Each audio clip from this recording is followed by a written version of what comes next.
You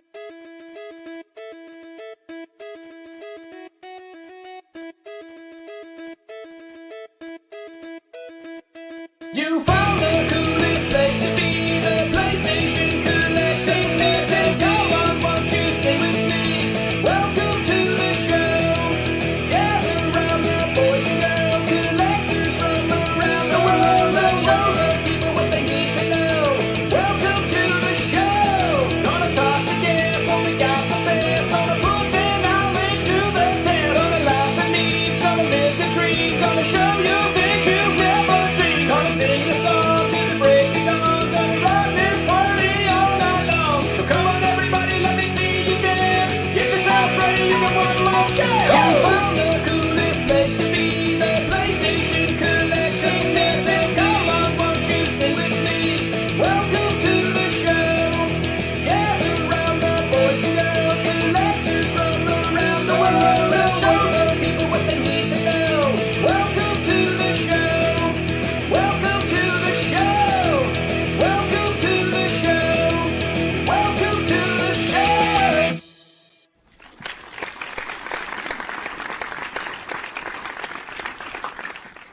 Welcome, everyone. Episode number 6, season 2 of the PlayStation Collectors Podcast. And tonight we have Luke Likes Games on the show. Welcome, Luke. Hello, thank you. Excited to be here. Hey, Thanks for joining us, man. It's awesome to have you here. Yeah, dude. Like your setup, man. I'm glad to represent the Nintendo folks on your PlayStation Collectors podcast. So The wall of red. the wall of red. We So love I our agree. Nintendo here as well, so, It as does. well as our Xbox and our Sega. So it's awesome to see. What'd you call it? Did you say that last one more time? Sega. Sega or Sega? All right, that sounds Sega. good. It's just so wrong. I know that isn't, but over here it's like, what the? Yeah. Yeah, dude. It, like all the advertising is like Sega. Like it's so very clear. Hey, It's hey just Joe, like, is it pasta or pasta? it's pasta.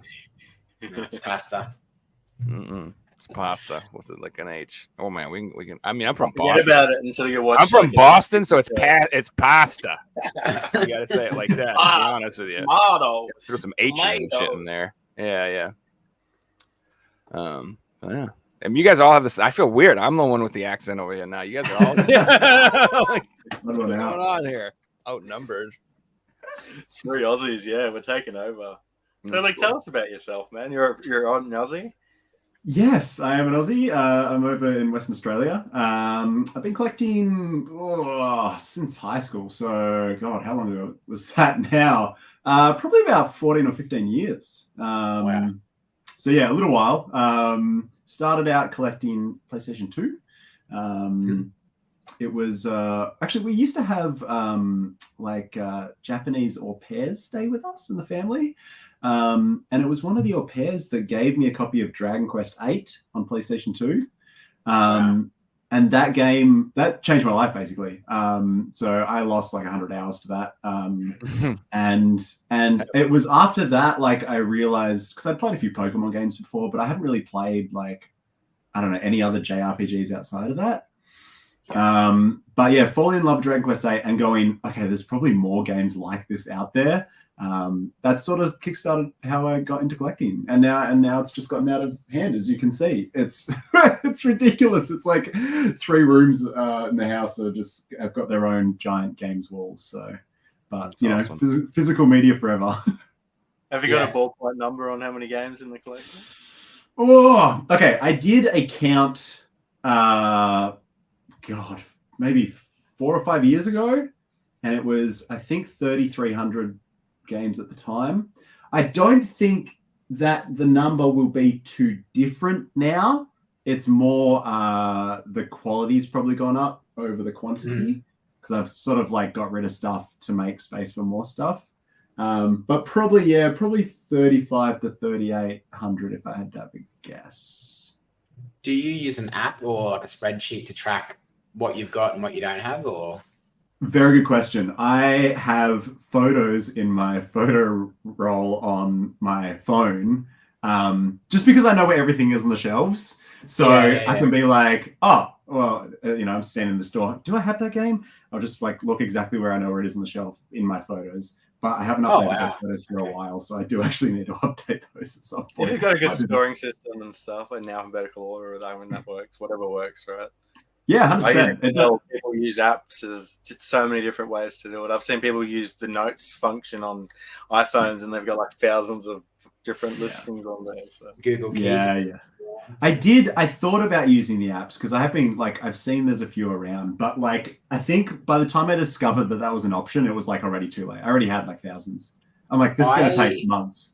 Yeah, scanning them all at that point is like, I don't even want to do I that. started using an app at probably about 500 games, and I'm at probably 2,000 now.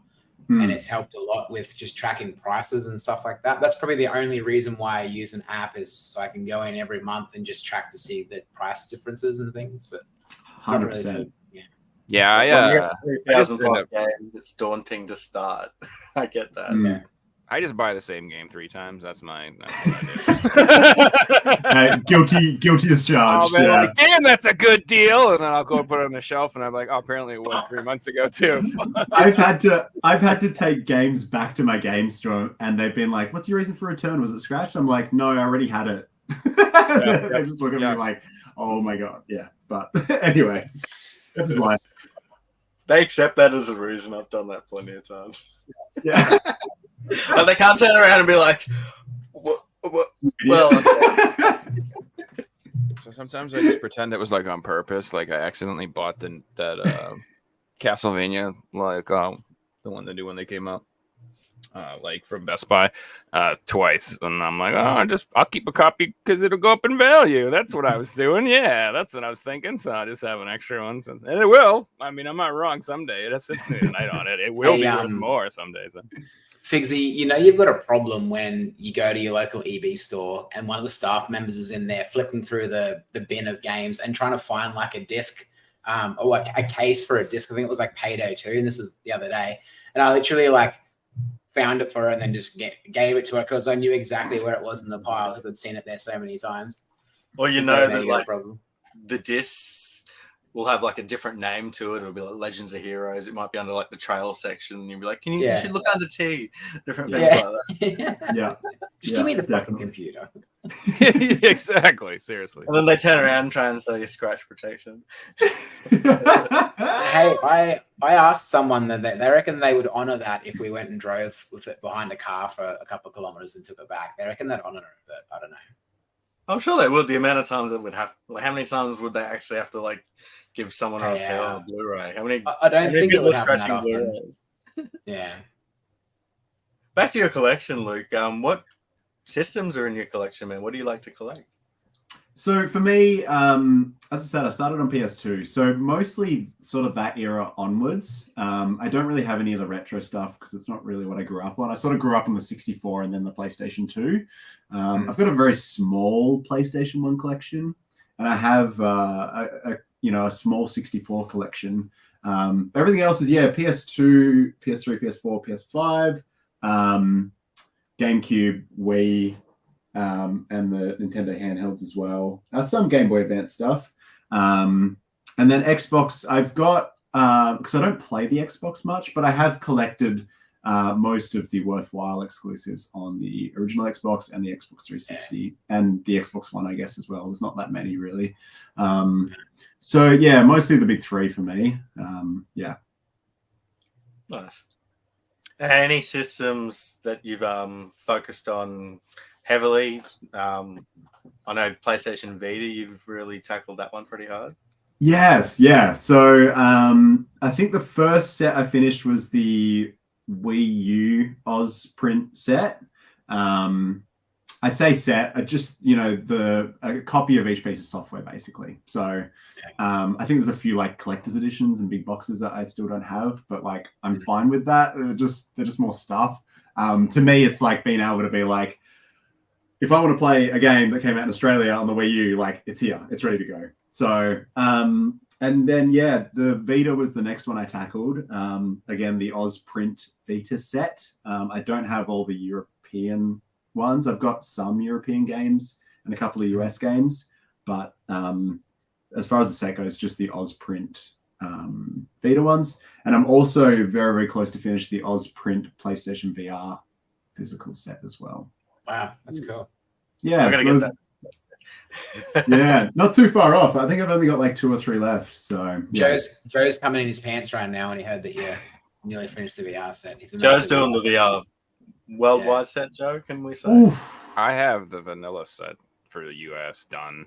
I'm just going after variants at this point. But I do need like the Oz Tekken 7. You got an extra one of them? I see that actually all the time. Like in Yeah, it's not that hard to find. I'm just waiting to find it for you for like $10-15, you know. Well, that'd be nice. I don't want to spend $50 on it if I can help it. I've like 6 copies of Tekken 7 at this point. I really don't need another one, but I do like the cover. It's neat. You know, it's got a really nice steel book too, but you know, it's like variants. I'm not in a rush. Let's put it that way. I get them when I get them. There's a bunch of stupid ones I need too, where like literally like everything's the same, but it says like deluxe edition at the top. You know, that's all it says. You know, it's like that type of crap. I'm like, it's not a sticker, I guess. No, it's just, you know, Perp Games, those bastards came out with special versions of everything. So, and I missed that. So, like, trying to get all the signed copies or the deluxe editions and all that stuff, it's just a pain now. Because, like, a lot of people were ordering direct from the Perp store. They're a pain to order from if you're not in Europe.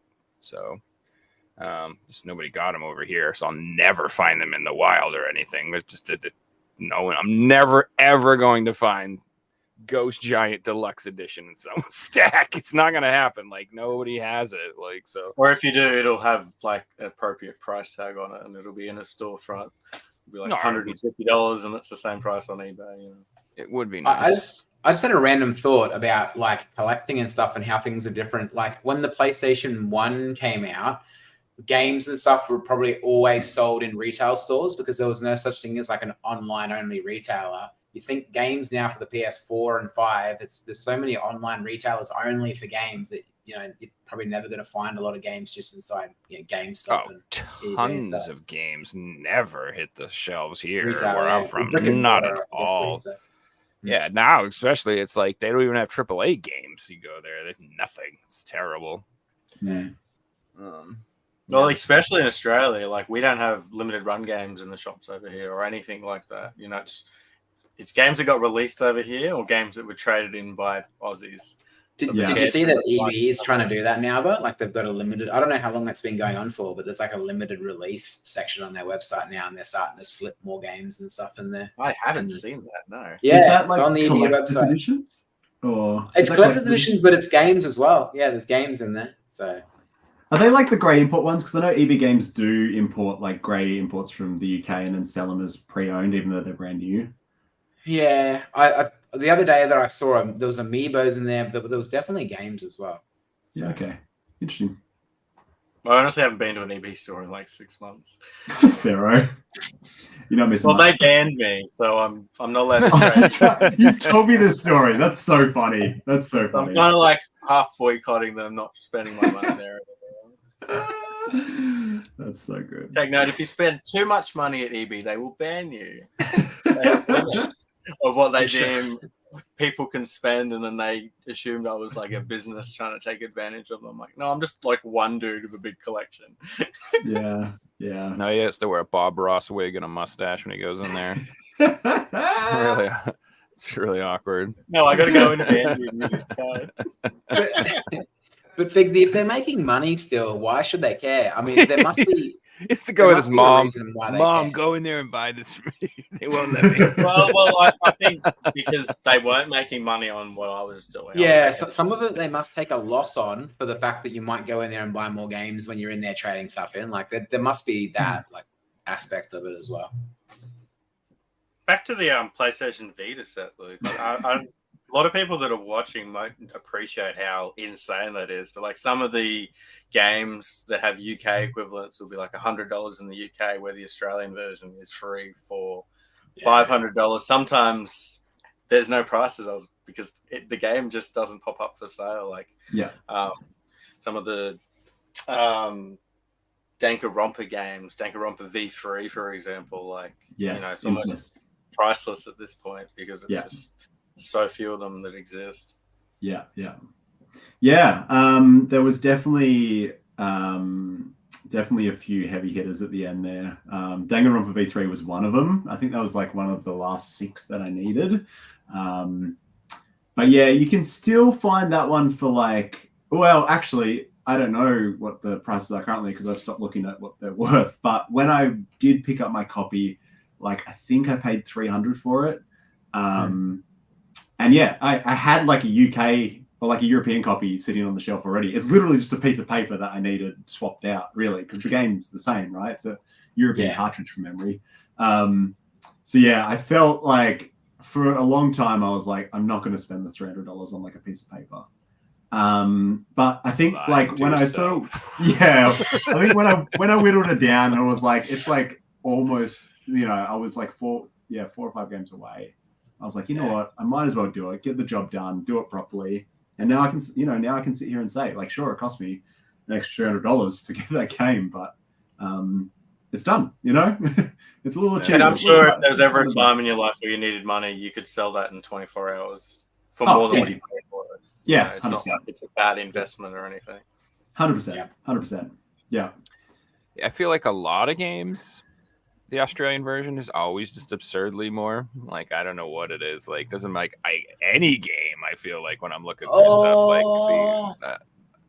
It works both ways, but I reckon it works both ways. I'm sure you have plenty of cheap rugby games or something. But that's because you can get them released in other countries. Well, I think like your average game is sold for more in Australia than it is in other countries. Our retail price at EB Games is like $100.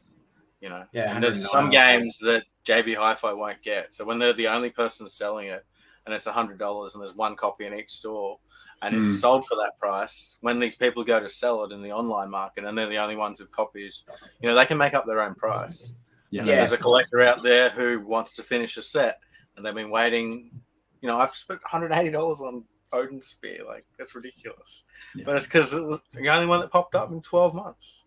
So, like, these factors, and also the fact that 15 years ago there was way less collectors in Australia, like everywhere in the world, but our market was tiny back then. Yeah, I mean, you're talking about what, 20? You're talking about 24 million people versus 340 million potential people buying video games. So because of that factor, like some of the games are just so expensive. Some of there's games on the 3DS that sell for over $1,000, and the American copy will be $100. That's crazy. So it works both ways, Joe, definitely. Yeah, no, it is confusing though, because sometimes Figsy will be like, "This game, oh my god," and I'm like, "It's not that expensive. What are you talking about, man?" Like, I'm just, I got that right there. One of my favorite verses of that is Puppeteer on the PS3. Yeah, that's that's in America. But over here, like, on the PS2 $15. Well, Futurama, especially because even in the UK, it's expensive. So what happened was, someone in Australia had 10,000 copies of Puppeteer. One guy, and he was selling them on eBay for like 6 years for $5 each. And eventually, like, this game got expensive everywhere else in the world, and he had the cheapest copies. So people were buying like 100 copies at a time and sending them to America from this one dude. I spoke to the guy, and that's what he did. He bought 10,000 copies of the game and got stuck with them. I think I probably had 100 copies at one point. I've got a couple floating around. I might have 3 or 4 copies. There was another one. It would have been from the same guy. Individuals. It was a kid's game. I could find it for the PS3, but again, like the most common copy is the Australian copy in the world. It's such a random thing. Yeah, there's a lot of games that drive me crazy. That like Samurai Western, the US copy is so expensive, and the Japanese copy is like $8. It's so annoying. I'm like, if I could just speak Japanese, I could save thousands. I just But like Africa and stuff, Africa for the PS3 on the Japanese version's worth nothing, isn't it? Same with well, it's actually worth like $50 now because people have like substituted that in their collection, and because of like importing fees and stuff, it's artificially driven the price up. I got my Hakuna Matata copy, the Asia English one. That one's going for a few $100s these days. So it's like, the only difference between that and the North American one is that hasn't got trophy support, and that's it. You'll laugh about this, Figsy, but I played well, you know that Tokyo game where you play as the dog and the different animals? Tokyo Jungle. Yeah, I played the Japanese version of that last weekend, and I had my phone up in the air with the translator, like doing this while I was watching the game. I'm like, I'm a tight ass. I'm not paying $400 for this game. Dude, that's dedication. Yeah. You ever seen that? They know that train game that you can buy that has like all like that crazy controller and everything. I've seen people. Same thing. Like you can't get an English copy, but I've seen people like Americans will buy the game and the controller, and then they get like there's a fan website that translates the whole thing, and they keep it open and they read it all and they play the train game and everything. I'm like that's dedication for sure. But I suppose if you're like mad into trains, like you're like, gotta do it. I gotta have the train controller. You know what I mean? I could just. If you're a train driver or something, yeah. Dude, I'm wondering if because like a real train controller has like resistance to it. I'm wondering how nice that thing is if it actually feels like a real controller. Yeah, it's all about that immersion, right? And if you press the sander, it just dumps sand all over the ground in your office. See, in America, if we had like an American version, some dude on fentanyl would come and like pee on you while you were driving or something. That would be the American equivalent. Yeah, he's hiding in the freight car. Some dude with no pants smashing a trash can. They'd be like, "Get me off the train!" You'd be like, "All right, man." Some homeless dude asleep in the back. Like, go back to the Vita set again. I'm so fascinated by it because I appreciate it so much. What were the other really tough games to get in the Australian set? Yeah, so the infamous 3 of Danganronpa V3, but that had a retail release. Like you could buy that at EB Games on launch for like $60 or $59.95 or whatever it retailed at. The other two, I've actually brought them. They're here. So these other two are NIS America releases. And as far as I know, and please someone correct me if I've been misled by the information I have on this, but as far as I know, the only way to get these in the Australian rating prints was to order these through the NIS Europe website. In their respective collector's editions only. Oh, jeez. And select the Oz rating during purchasing, Oz rating option during purchasing. So the first one is, can't see anything. Demon Gaze 2. Yeah. So I found this one on eBay, actually. I had bought it, I saw it pop up on eBay. It was a sealed collector's edition.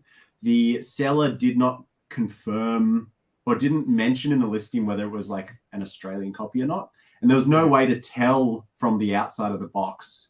The only way you could tell is like through the order, I guess, or through your receipt. So I messaged the seller. I said, hey, do you know if this is like the Oz release version when you ordered it? And they actually sent me a screenshot of the receipt from when they bought it, and it said that, like, it said Oz version. And I was like, okay, good enough for me to gamble. So I bought it, and it stayed sealed on my shelf for probably 2 years. It was like Schrodinger's cat. I was like, I don't even want to open it in fear of it not being the one I want. And it stayed sealed until it was the second last game that I needed. Wow. So I was actually speaking to another collector who owned the last game that I needed, which is Yomawari Night Alone. Same deal. As far as I know, only available through purchasing the collector's edition from the NIS Europe website. And this person I was speaking to, I was talking to them, I was telling them the story I basically told you about my copy of Demon Gaze 2 and whether I didn't know it was like a Schrodinger's cat. And they were like, you should open it. You should see what you got. So I did. I carefully opened it and I pulled it out, and sure enough, there was a sealed Oz copy of Demon Gaze 2 in there. And I was so stoked because that was the second last one that I needed. And I think partially like, because I spent about a month talking to this person, trying to persuade them to let go of their Yomawari Night Alone. They were, at the time, they were selling their entire Vita English language set. So they didn't have variants from different regions, but they had one copy of every physically released Vita game worldwide, as far as I know. And we had sort of talked about a price, and I was looking at like purchasing it, but it was like on the other side of Australia. Shipping wasn't going to be an option. I was looking at how feasible it would be to drive, like, I don't know, whatever it is, like a week each way to get to this thing. 4 days or so, yeah. Yeah, and it was just becoming ridiculous, and the price was like notably more than I wanted to spend, and I was like, it's just for one game, like it's just ridiculous. So I talked to him. Yeah, I was just speaking to him, and then when I unboxed Demon Gaze 2, and they were like, "Oh, you've only got like one left," and I'm like, "Yeah, do you want to help a brother out?" Then we negotiated a price, and so I bought it. And so, but not only did he have Night Alone, but this is you can see on the back here, it says it, oh gosh, it includes HTOL #NIQ, the Firefly Diary. So as far as I understand, this cover is reversible cover art. This one's sealed, but he also had a second copy with the reversed cover art on the outside, also factory sealed, which amazing. This is I've never, I haven't been able to find anyone that has another copy of this sealed. This is the only one I know of that exists. Did you have to ask for them to do that? Ask for a copy that way? Yeah, so he was telling me that when he ordered this, he specifically asked the publisher, so NIS Europe, if they could provide one like that sealed. And he said that he was speaking to another collector at the time who may or may not have also ordered one. So there may be a second copy out there somewhere. But yeah, that's the only one that I know of confirmed, I guess. That's really cool, man. So when you said it was sealed, and you couldn't see if it was an OzPAL or not, was it in like a shipping box or something sealed, and that's why you couldn't actually see like the classification sticker to work out what it was? Yeah, so it was in the collector's edition box. So the collector's edition box had like all the nice artwork, and that had like a plastic wrap around it. And there was no telling on the outside what print the copy on the inside is. So the only way to open it, the only way to find out for sure was to open it. Wow. So yeah, that's how I sent NIS Europe emails, and they've confirmed like so many PS4 games don't have Australian PAL releases, and you could order Australian PAL versions if you bought the collector's edition. So like, I was going for a full JRPG OzPAL. I stopped that because it's just, I'm not going to spend $300 on each of these games. Ridiculous. You know, for paper. Yeah, exactly. I understand how rare they are, but to me, I don't want to own collector's editions anymore. They're just too big. But congrats, man! Like, well done. I don't know if there's anyone who still has a complete OzPAL Vita set. The guy you were chatting about is another friend of mine. I want to get him on the show eventually. And he also had an insane journey with the PS2 as well, so that'd be really interesting. Really nice dude. Yeah, really, really cool. So very lucky. He was. I think, you know, for him as well, he knew that it was going to a good home, which probably made it easier to let go. So yeah, no, forever grateful. So yeah, really, really stoked. And that one, I've got pieces from his collection in my collection as well, and I'll never be leaving it. It's some of my holy grails. So yeah, 100%. Yeah, 100%. And what's the count for Vita games for OzPAL? Like, how many do you have to get? Is it? I think it's around 100. It's around 140, give or take. It's so small when you think about all the other systems. Hey, like yeah. And people think, 150 games, it's going to be pretty easy, but I don't think so. Easy. It's so deceiving. No. It's really deceiving, yeah. Get 1 or 2 games. 150 Saturn games, or 150 Neo Geo games, or 150. 150 games can be like a house. Yeah, 100%. Yeah, exactly. Now, are you going for just OzPAL, or are you getting like any exclusives from any other regions at all, or? I'm pretty content with my Just OzPAL. I think, like, for me as well, like, I've got too much already. Like, I'm never going to play them all, as you guys would probably understand. Yeah. Oh, we do. We understand. So for me, like, I've got these shelves. I don't really want to buy another one. So if more stuff comes into the collection, then I have to get rid of stuff at this point. So for me, like, I'm happy with. I'm at too. Yeah, I'm happy with my Oz set for the Vita. And I've got pretty much everything I want for the Vita, actually, to be honest. There's a few sort of like, rare holy grails, but like at what point do you say like? Well, it depends on, why are you getting it at some point? Are you happy you're getting it? Is it giving you joy that you're buying it, or are you compulsively buying it because you feel like you need to? That's not the same. Like, there are some things that like, I'm just like, nah, like I'm good. Like I would love the Darius Collector's Edition for PS4. It's like $400 to $600 probably to get it. And it's freaking Darius, dude. I have that game 1,000 times over. I don't need another copy of it. It's just neat. Yeah, you got to draw the line in the sand somewhere. I want it, but I've driven that line with NBA Elite 11, Like, realistically, in my head, I wanted every PS3 game. And even 10 years ago, I knew that, this is $5,000. I'm probably never going to actually own this unless I sell off like a significant part of the collection. So Fixie, your kidney's in healthy condition, isn't it? I got two of them. So if there's anyone out there who wants a kidney, It has NBA Elite 11. But that's a good point. And for the Vita, there's games out there like that. For North American library, you've got the unreleased free games, the 88 Spikes, I need to look at my collection to remember them. The Revenge of the Bird King and Binding of Isaac. Binding of Isaac. Yeah, and like there's people out there that are paying thousands of dollars for these games. And you have to ask yourself, is it worth paying $1,000, $2,000, $5,000, $10,000 for a game that might get released one day? Like, what happens if they get released too? Yeah. And the developers have said they're going to release them. Yeah. Yeah. It's not that IP yet. Yeah, and I'm like a big Binding of Isaac fan, but I'm cool with not having it. It's okay. It's all right. It's just like, I could buy like an entire collection for that much. Yeah. You know what I mean? 100%. Yeah, especially like if I want to get into something cheap, like Xbox, drop $3,000 on Xbox collection, I'll be eating good.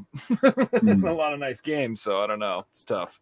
And for me, that's what it is. Like I like still lie to myself and say that I'm going to play my games. Like I still like that's my intention when I buy a game is I do want to play it. So I don't know.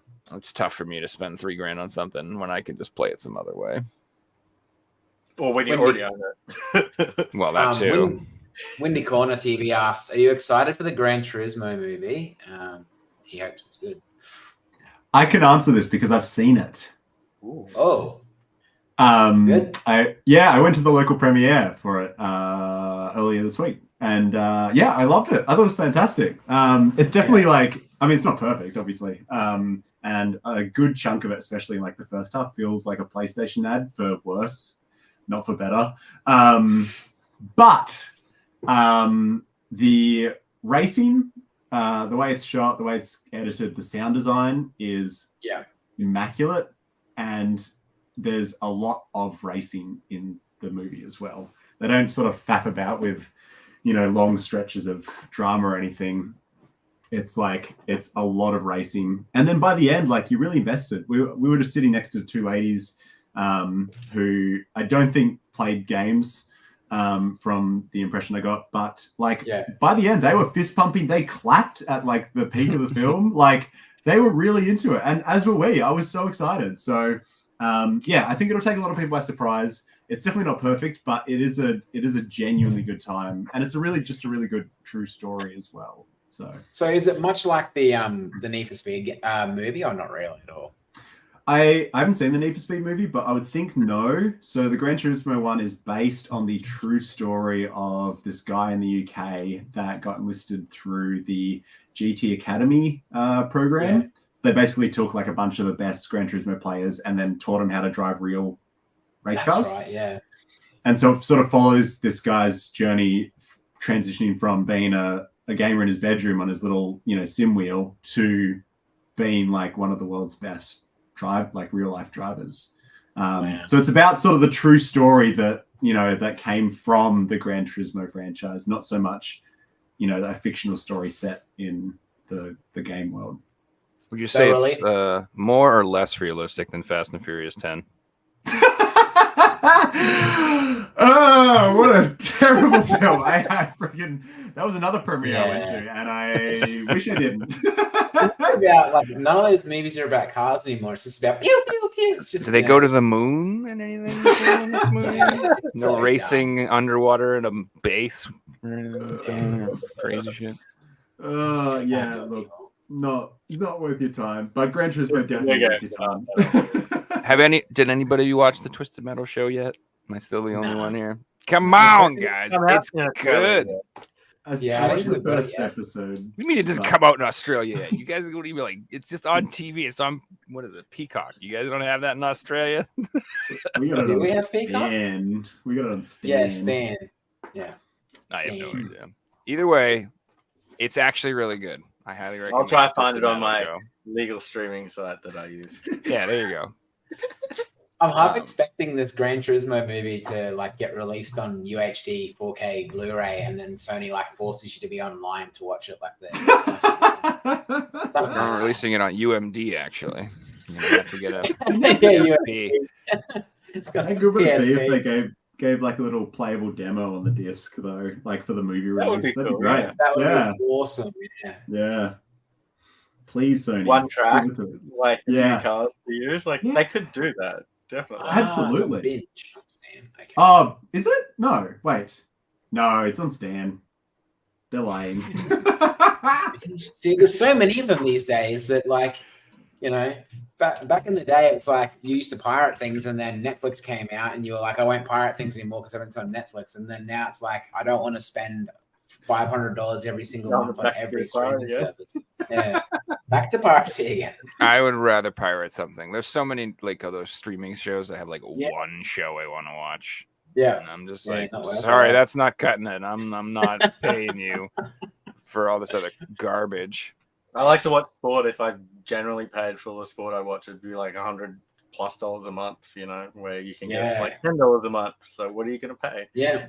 What isn't the NBA a shitload of money to watch the NBA in Australia? Yeah, it's $300 for a year or something. Which is it's crazy money. The Premier League, I used to pay $200 a year, and now I get everything, and it's hit me up for an affiliate link, by the way, guys. Yeah, your computer also dies occasionally. I know. Some kind of connection here. Changing the topic. Luke, you're apart from being a collector, you do a lot of work on Instagram as well, man. Tell us about that. I do. So I think between 2017 and 2021, I think 5 years I posted daily for the most part. There was a couple of small breaks, but pretty much daily, which was really fun. It was a good it started out, I guess, as a creative challenge for the first year. But yeah, I guess once I realized how much fun it was to sort of geek out with people online all around the world, and also compare notes, and even with you, Fixie, I'll send you games I'm not sure about, and you freaking know everything. So it's just been it's been really cool. I'll message someone and find out, yeah. Check your sources. So yeah, I've sort of kept up with it. I did the dailies for 5 years, and then I've sort of slowed down now. I post when I want to, usually a couple of times a month, just because other life is a bit busier these days. But it's been cool. I felt like I got to ride the wave of the peak years of Instagram. Anyway, it's definitely dwindled off now, both in, I guess, community spirit perhaps, but also obviously the platform's a little bit on the down. But yeah, still hang around there. Still get some really cool PR opportunities. I've been lucky enough to be sent a number of PR and press kits over the years as well. So I hold on to all of those. They're my little babies. They're all in a cupboard out of shop here. But certainly very lucky, very appreciative, and it's been cool. It's been a really good ride. Oh, that's your content's like you do some really good content as well. So Thank you. it's Thank really you. creative posts and stuff. And I've been following you for years, and you also do daily stories. So I feel like I've followed your journey the entire time, always seeing the stories. So if you guys want to check out Luke, it's LukeLikesGames on Instagram. There will be a link below. Definitely check that out. I guess it's time for Luke to migrate to OnlyFans if he's paying the bills. Oh, that's gonna be on. That'll be on the decline soon too. Once the AI takes over, guys, put them all out of business. All the fake digital ladies. Just wait. Would you say the rise of TikTok is the reason for the demise of, or the downfall of Everything Instagram? in society, the entire planet? Yeah, I agree with you. I would say definitely a major factor.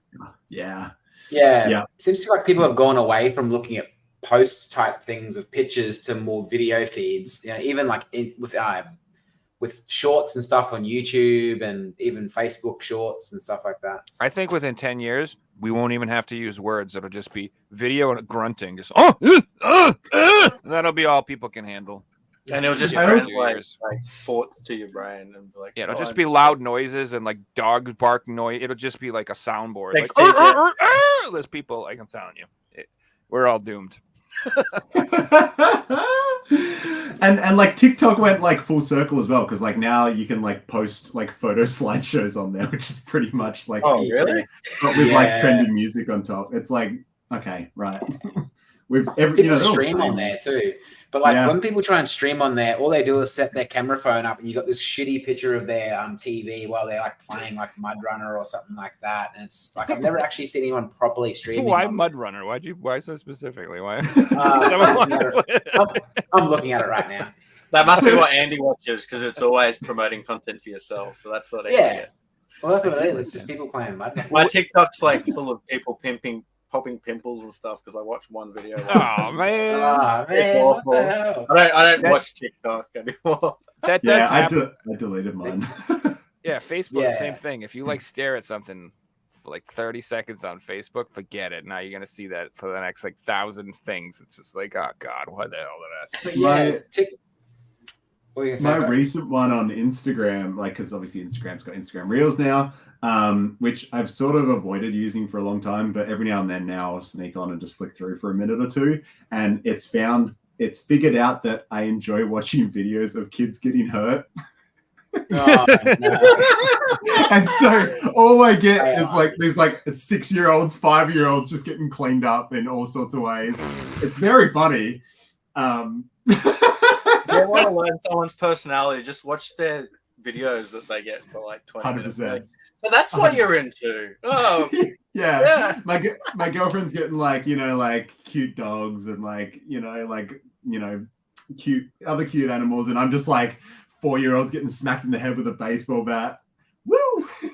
I've got this one trend at the moment that it's dogs like smashing into little kids or old ladies or something, and then it changes to a voiceover of this guy, and it'll be like so and so quarterbacker for the Miami Dolphins. So good. I must get them all. It's great. But I find that Instagram definitely went from a platform that was just about photos to, if you didn't adapt to what the platform wanted to, it wasn't showing you content anymore. I was having posts that were getting hundreds of likes on the regular, and then you do it again, same style, and it's down to 50, and your followers don't see it anymore. And like I don't see your posts. I see your stories. I won't see your new posts, because that's how Instagram is. If I scroll through, I get 50 ads. I just stopped doing it. Yeah, that's the biggest problem with most social media companies. At some point, they all go, "Hey, if you give us money, we'll let people see your posts." And you're like, but these are people on my feed. They all signed up to see my post. They're like, yeah, but if you want them to, the people that signed up to see your post to actually see your posts, you have to give us money. That's one of my bands. I remember we used to promote like crazy on MySpace and Facebook back in the day when we could. And then now it's like, I used to crush MySpace. We had like 80,000 followers on MySpace or something. And because you could just message people and spam people and reach out to people, and it was like they let you. Now it's like you have to seriously, like, you give us $100, we'll let 15 people see your post for 5 minutes. Dude, what? It's actually started on YouTube hell, now. man. YouTube want you to pay. Yeah, so I'm expecting screw content that, on YouTube dude. to start getting hidden soon. Yeah, exactly. Really? So bad. Yeah, it's absurd, and that's fine. It is what it is. This is just what happens when these companies get too big and bloated. But what happened? All it'll take is a viable alternative, and they think that they always think they're too big to fall, and then Netflix shows up and puts them out, built Blockbuster out of business or something. Yeah, I guess so. There is senses. There is that sense, but then there's always like a juggernaut of something that's hard to, like, everyone thought that Threads is going to come along and knock X or Twitter out of the water, and like I was saying to Figsy earlier today, Threads is just like no one cares. I don't even go on there anymore. And you know what the sad thing is? It's actually probably the most organic platform there is at the moment, because if you go for it's just my friends. But because no one's posting on there, I'm on Twitter every day, and I'm still on Instagram, and I don't use Facebook, but I'll use Facebook Messenger and things like that. Yeah. And we're creatures of habit as well, like, for better or worse. So, like, even if the platforms, if you like, I constantly complain about like different social media platforms. I still use them every day. So you've got to. I'm part of the problem. I hate Facebook, but I've got to use Messenger to keep in contact with people. So 100%. And Marketplace. Yeah. Hey. If the marketplace didn't exist, I'd probably be like deactivating that part of Facebook, because I see myself scrolling and like getting mad at what certain things, not replying, but just doom scrolling. And I'm like, why am I doing this to myself? Doom scrolling is definitely a thing. I have all notifications from all my social media disabled, because I don't want my phone to tell me when to grab it. I want to grab my phone, and I'm the same. There's different things like that you can do. 100%. I'm the same. Yeah, so I did that thing like maybe 7 years ago. I just like deleted all of my social media, and it was amazing because all my friends all of a sudden called me. It was amazing. They're all like, "Where'd you go?" And I'm like, "Hey, remember you? We used to talk and be friends and stuff. Remember the phone? Remember that how that worked?" And so, like, literally, I got in touch with all these people I hadn't talked to for years because I got off of social media. My social life got way better once I got off of social media. Let me tell you. And that's like, so ironic. I love that. And the other thing too is, like, literally, it just made me stop liking a lot of my friends.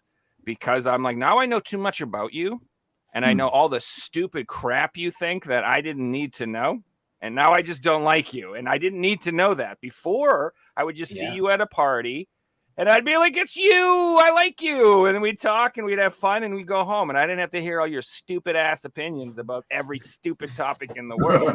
Now that I have to hear your thoughts on everything, I'm like, cool. Now I don't like you. Great job. Social media, awesome. This has been really helpful for me to learn that people are really dumb. Great. And like another thing too, I have to go on this rant. Like, why do you want to have a social connection place where your friends and your grandma can see the same things? Why the hell do I want my grandma to see the stupid crap I say to my friends? And why do I want to see my friends be able to see me going, "Okay, Nana, I love you too." Mwah, mwah, mwah. You know what I mean? Like, you do not need these places connected. Like, you don't need to have a spot where everyone you know is connected. That's a bad idea. It's a really bad idea. So I'd like make stupid, edgy jokes to the meatheads in my death metal band, who our sense of humor is, let's say, different. You know what I mean? And like, my family be like, "What the friggin' hell is that?" I'd be like, "Don't look at those. Anything I say to this guy right here, don't look at it." even just like different things like that. We try to make each other sick. That's what we do.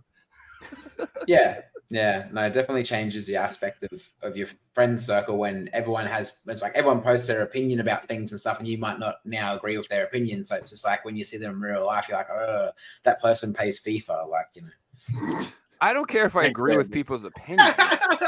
I don't even care about that. What blows me away is that people think other people care about their opinions. That blows me away, that people think anyone's gonna read this and be like, "Wow, well That's what YouTube's well for, said." right? Nobody does that. Everyone just goes, "Ugh." And nobody. It's like YouTube, you can make a video where you do express your opinion, and if someone wants to actually see it, they'll search it and find exactly. Yeah. In general, I'm just blown away that people like think anybody cares. I'm blown away. Like I really don't like. I'm amazed. People. Maybe people care about what we think about video games here, but nobody's coming here for anything else. I tell you, you know what I'm saying? Like nobody cares what I think about philosophy. I don't know, or freaking, I'm just like, oh, whatever. And going back to Instagram, man. I know you had a lot of people that you ended up meeting through Instagram, and especially at PAX, you've done Instagram meetups and different things like that. Tell us about that, man. Yeah, 100%. So I've always been a very community-focused person, I think. Before I was on Instagram at all, I used to make like YouTube videos for fun. And I found like a local group of like YouTubers on Facebook. They had a Facebook group. And so someone organized a meetup for that group. And so I went and attended and I had a ball. And then someone else organized another one. I went and attended, had a ball. So I was like, all right, well, I'll organize one. So I organized the third one. And then I ended up just organizing one every month for about 2 years, I think. We did one pretty much every month. So yeah, probably did about at least 20 of them that I organized. And yeah, that was, so I guess I got my experience in organizing and fostering community through doing that. So when I hopped onto Instagram, and found that there was like a similar like vibe of community on here as well. I was like, cool, I want to come meet everyone. Like, you end up talking to people and making friends with people throughout. And I'd met people, I did a trip to America in 2016. That was a year before I started on Instagram. And I'd met some of my like old internet friends on that trip. We went and stayed with one of them. In fact, we stayed with two of them in different parts of America. So I've always been like very open about like meeting people in person. It doesn't really worry me too much, I guess. I sort of have a worldview that like most people are good people for the most part. Like, there's always bad eggs, but like for the most part, I think people are good. And so yeah, so in 2017, after I started Instagram, I'd already found like quite a nice little community of people that I was talking to. So mid that year, I went to the States. I went to E3 by myself. And then I traveled up the West Coast up through into Canada and did some of Canada as well. And so I did a call out. I was like, hey, is anyone like between here and here and here? Do you want to hang out, show me your town? Let's grab a meal. Let's hang out for a day, go on a hike, whatever you want. Like you show me, you're the locals. Like, and to me, it was a good way to sort of, travel and experience places as well. I think a lot of the best parts of travel are the people you do it with.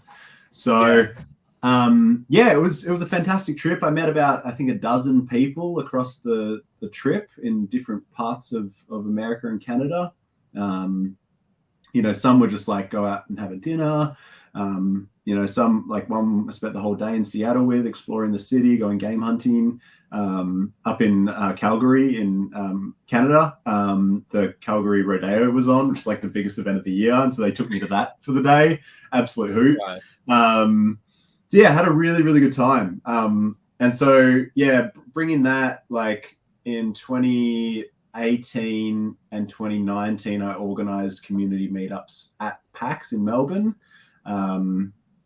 Similar thing, just sort of bringing what I knew from the local YouTube ones to Melbourne, I guess, to a new group of people. And yeah, I think the first ones were probably like 20, 30 people. And then that was 2018, and 2019 was like 40, 50 people per meetup. And we did like one on Saturday, one on Sunday for each, I think. That's awesome. Yeah. So it was pretty busy. And we did one last year as well at PAX as well. So, and we actually had our own room dedicated. We had our own spot in the schedule. And we had we filled out, we packed this room. I think it was the busiest the room got all weekend. So yeah, it was really, really cool. And in Europe, I went to Europe in 2019. I did some traveling with one of the friends I made in America in 2017. Her name's Jen. She's based in California.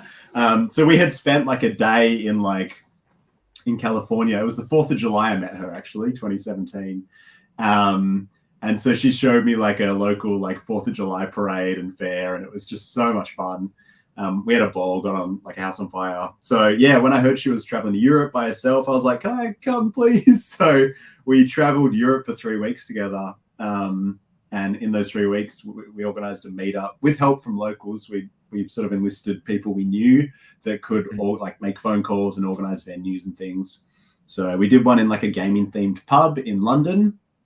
We did one at an arcade in Amsterdam, and we did one at a video game voice-over recording studio in Cologne in Germany. So this studio does the German dubs for Star Wars and Battlefield and things like that.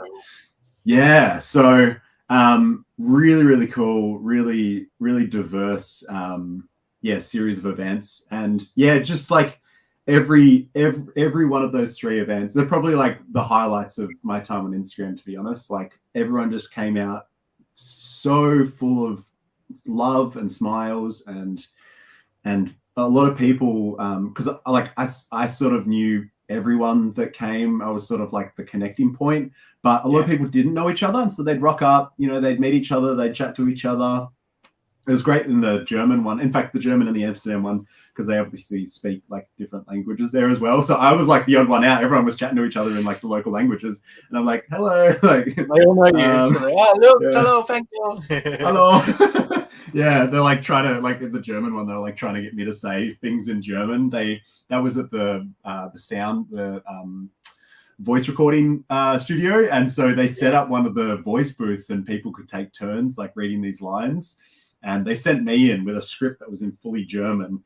And so I'm standing there trying to read this German, and I've got 30 people outside laughing at me. I'm like, oh my God. But yeah, man, it's so good. Nothing but positive experiences. It really has been an honor to I guess conduct those, and it's not even about me meeting people, it's just about people meeting people, and I think it's really valuable. And there's still people especially the Europe ones, we had people travel from different countries to come to those. 2 friends I've got, one lives in the Netherlands, one lives in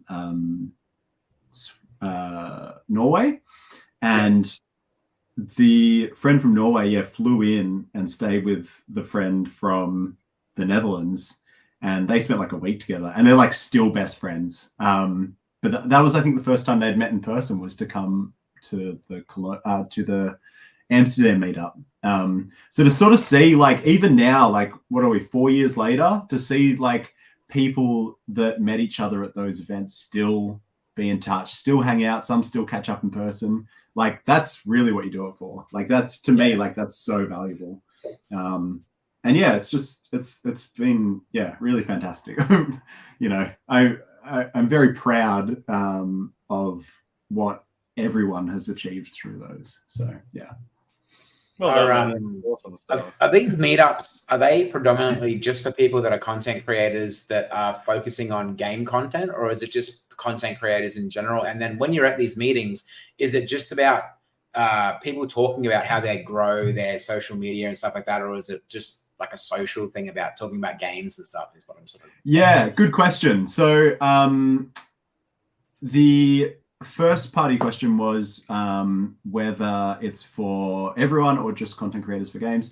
The ones I've run have been specifically made for content creators, but also people that I guess identify as people in the greater, gaming community on Instagram. Because I guess it gives them opportunities to come and meet people that they talk with as well. I don't think there's, I I hope there's not a sense of hierarchy with like people's follower numbers and that. I really do try and talk to everyone, no matter if they've got 10 followers or 1 million followers. Like, for me anyway, I think at the start, like I was a little bit caught up, but like now, like for sure, like everyone gets treated the same in my books anyway. And I think that's pretty consistent with a lot of the community. I don't know if you guys could testify to that. Yeah, I can elaborate on that. And without using followers, I can use like collection sizes. Like people that we've had on here with 300 games get treated the same as people with 5,000 plus games. And, it's the same community, and whether you're in it at the start of your journey or this is your 15th, 20 year into collecting, we're all in the hobby for the same reason. And 100%. It's a positive community in most parts. And Figsy, how bad would you feel if like 4 or 5 years ago, Mr. Beast messaged you and said like, "Hey, I'm looking for this game," and then you're like, "Oh fuck, he's got 3 subscribers. Just fuck off." I got 2,000 subscribers. You got none, Mr. Beast. Like, fuck off, man. I don't want to talk to you. You message him later on. Oh, can I get a shout out? And he just tells you. I answer every PM the same, whether it's from a random person or it's from someone that has 100,000 subscribers. I don't treat anyone differently. That's how I am. And it's 100%. A good habit, I think. No, I mean, I fangirl real hard if anybody has a lot of subs. Let's go! That's all I get out of me. But you never know, because like the ones with the millions and millions of subs could always be the ones that end up on like a police cam, body cam footage of them drunk driving somewhere and just being a complete piece of shit. That is true. Yeah. 100%. Careful who you hit your wagon to. You never know. That's it. Well, guys, we're hit the halfway of the show point. I think it's time to play Figsy's quiz. Oh, shit.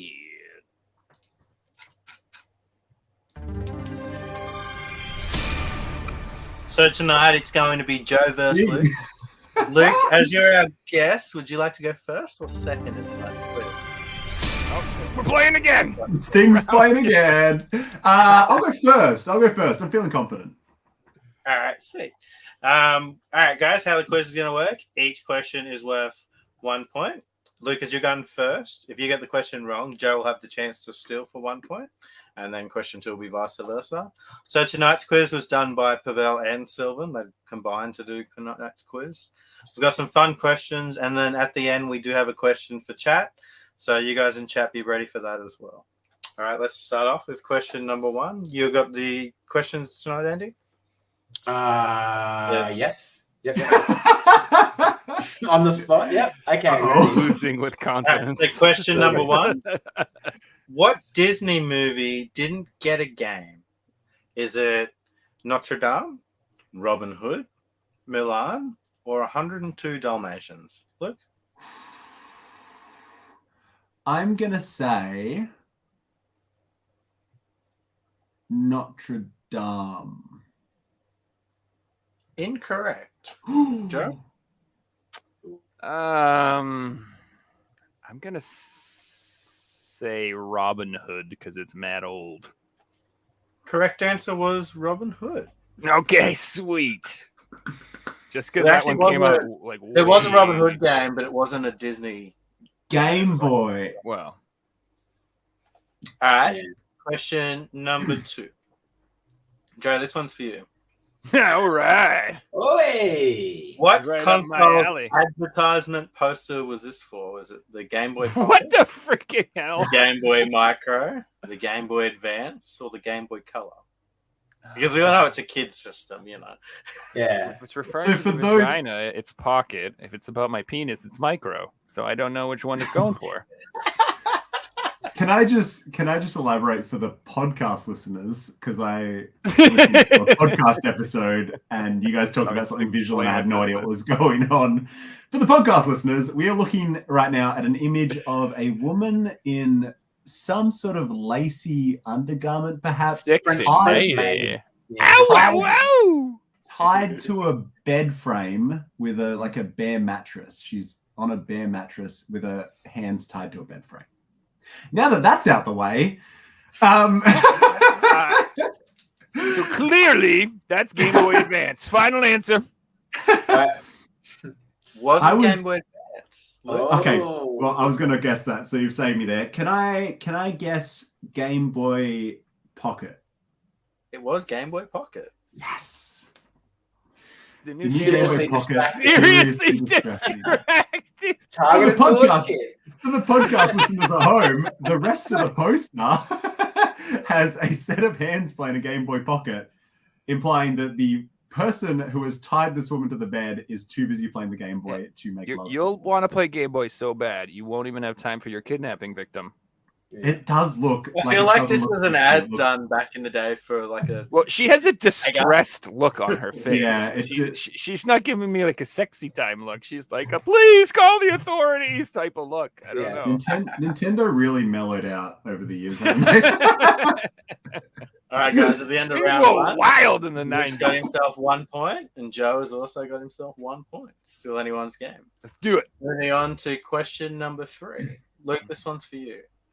So, what game is this advertising poster advertising? For the podcast, we are looking at a high burger with a Game Boy game in the middle that has been obscured. Oh gosh, is it like a food-based one? Like, does it? Can I Could ask be for because clues? it's a burger. It's Resident No. Evil. I don't. It's Cooking Mama. Give me the works. Is it like a Wario Land? I don't know much about the Game Boy library either. I'm just gonna randomly guess Wario Land of some sort. Wasn't a Wario title, Joe. Let's say Burger Time. It was Burger Time. It's Data East. Hey! Wow. Burger Time. I actually love Burger Time. I really do love that game, dude. It's so good. What's the No, game? Burger Time today is held up there in regards as like one of the greatest games that was ever made. You like there's like platforms and you have to run across them and it makes the burger pieces fall down and you have to run around and make all the burgers like stack at the bottom without getting them. It's really fun. Yeah. Yeah, they actually came up with a like Burger Time HD remastered for the Switch. I want to get back 2020 shit or no, it's Burger Time, baby. It's good stuff. okay, I'll have to look at that. Everything All else right, is got that question new 4, this one's graphics. for you. I don't like it. What studio released these games?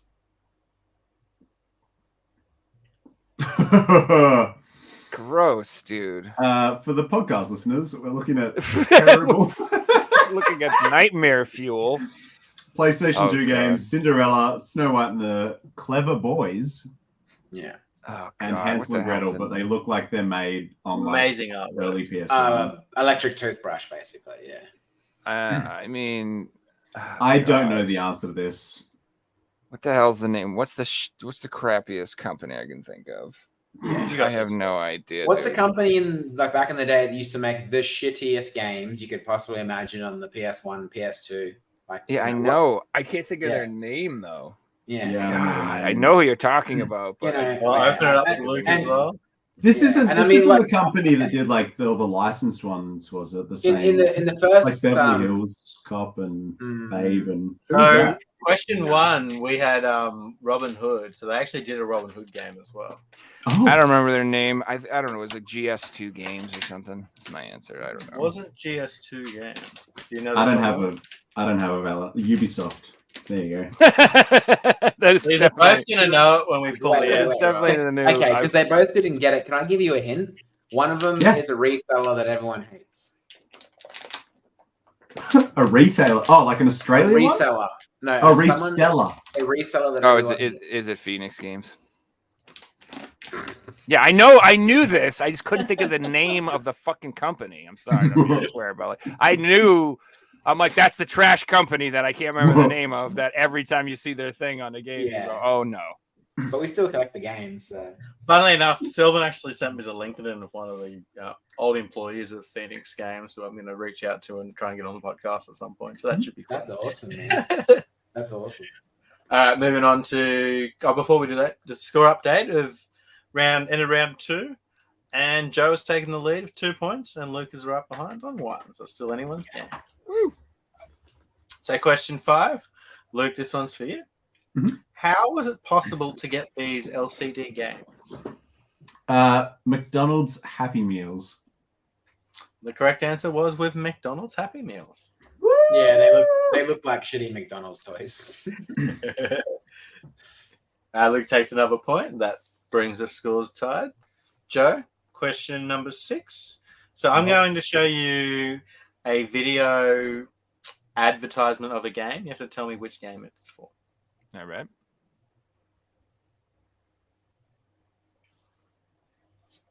You got it, Andy? Oh, it's up here. Wait. The Invisible Man.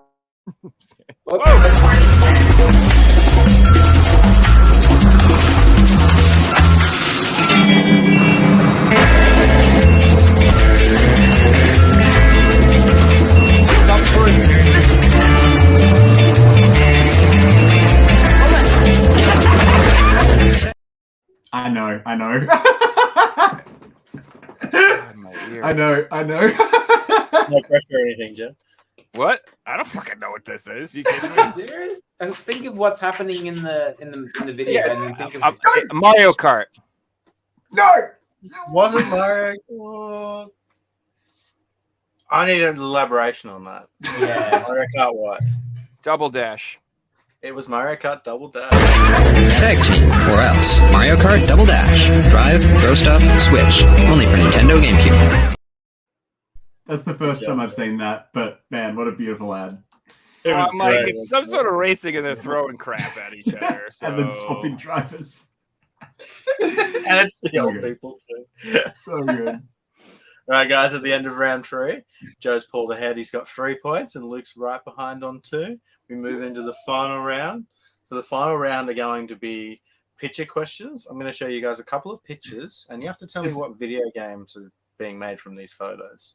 You So know, what question is this? you know, this is like a pod. You release this in podcast format, right? Yeah, we put it on Spotify. As So well. many visual cues. I think most people watch on YouTube now. Okay, fair enough. Okay, ready? Mm-hmm. Whose question is this?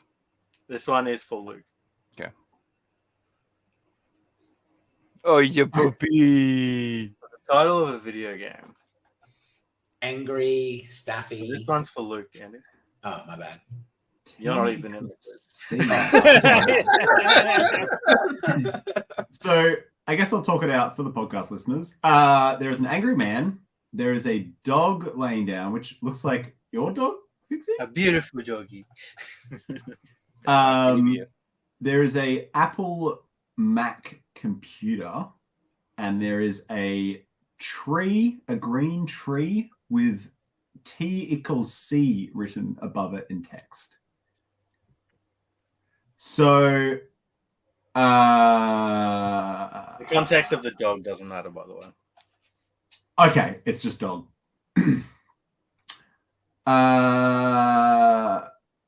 Angry dog, apple tree, mad dog, apple tree. I don't know. But you also have to remember that anything that is a T is really a C. Oh. Hmm. Angry dog. Apple cree. Macree? Apple angry. Mad dog. I don't know. Oh, you're so close, friend. I'm gonna feel real stupid, aren't I? You don't want to throw a stab at it, Luke? Nah, I got nothing. What is it, Joe? It's Mad Dog Macree. Mad Dog McCree. It's Mad Dog McCree. You said it, Luke. I thought you were going to get it. You said it all separately, but you didn't put it all together. See, I've never heard of this game, so I. Oh, it's a classic. It's impossible. Dog McCree. All right, Joe. Final question. Here's your photos.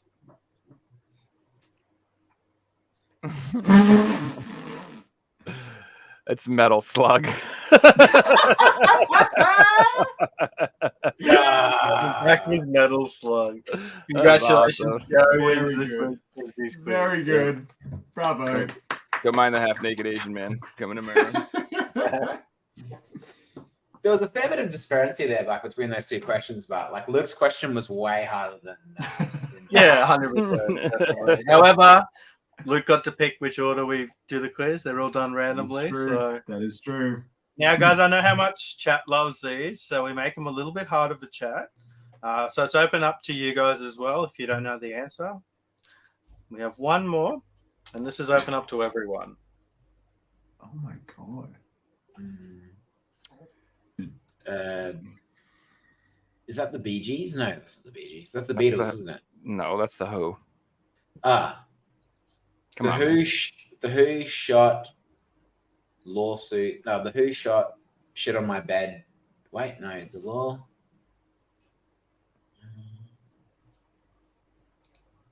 And again, it's open to chat as well. So if you know Yeah. anything, feel free to put them in there. Who killed Johnny It's Depp? not a Simpsons episode. Who shot Mr. Burns? Deep Rock? Deep Rock? Johnny Rock? Johnny Windy Depp? Corner TV got it. Who shot Johnny Hey, Rock? nice. Good job, Windy Corner. Where are you finding these games? I'm like, I've never heard of this game. Is Sega CD, bro.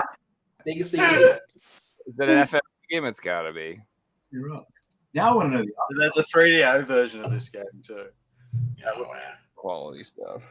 other.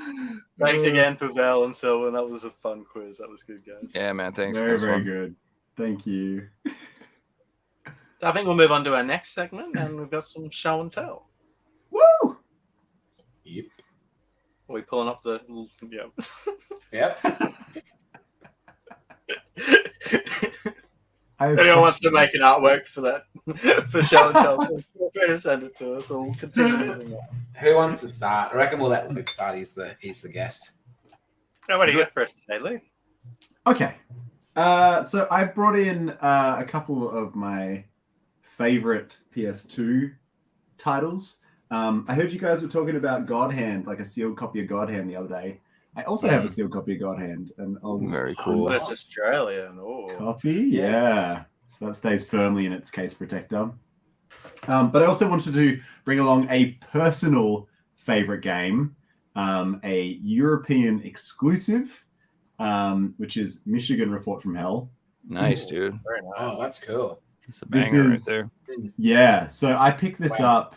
I think it was around 2013. I was just checking my emails before to see if I could find the receipt.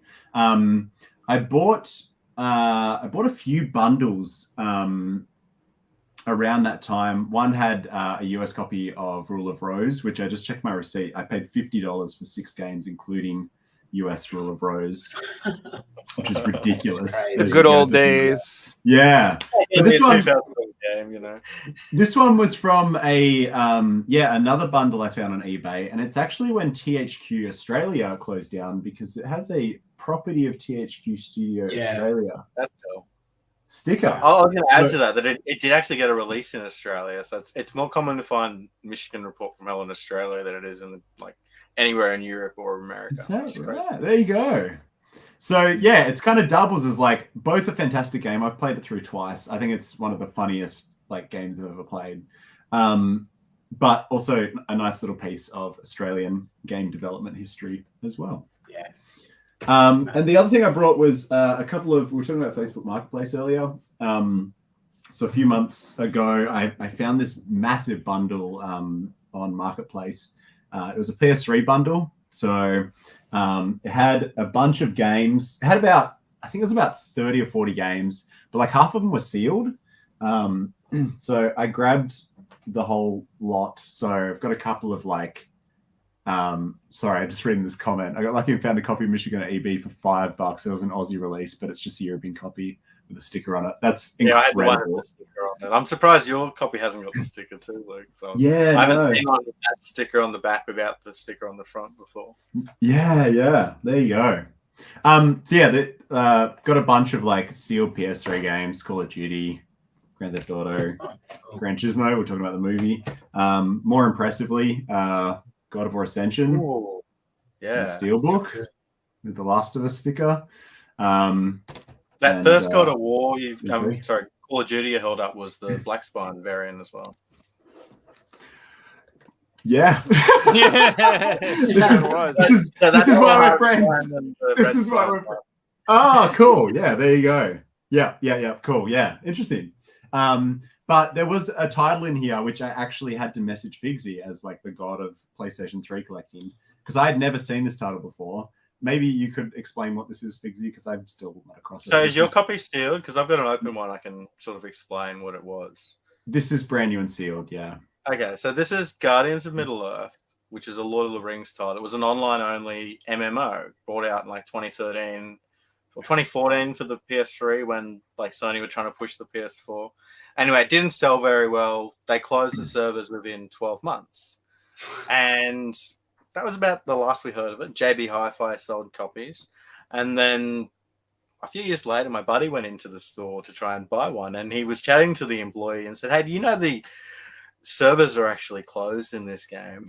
They passed it on. Anyway, I got back that, okay, the servers are closed. So JB Hi-Fi decided to tell every store to discard all their copies. So all copies in Australia for sale were discarded, basically gone. So if you didn't own one in your collection, it was impossible to get. I know of one that sold, I think it was 2020 on eBay for $150. I haven't seen one sell since. So what's inside isn't a disc. It's a cardboard piece of paper. I'll grab it to show you guys. It's like just a download code, but they've like replicated it into a disc, which is really cool. I'll just pull it off. Oh, interesting. Yeah, cool. Because yeah, as I said, this is sealed still, so I haven't seen the inside. So I'm actually curious about this. Very, very curious. Yeah, you can find this in America for like $20 sealed. You can find it in the UK for like $20 sealed. But in Australia, because it was only sold by one retailer who threw it out, it's so hard to find. Yeah. So when you open up, you've got a manual and you've got a piece of cardboard that they've made into a disc with the download code on it, which is expired, of course. But wow.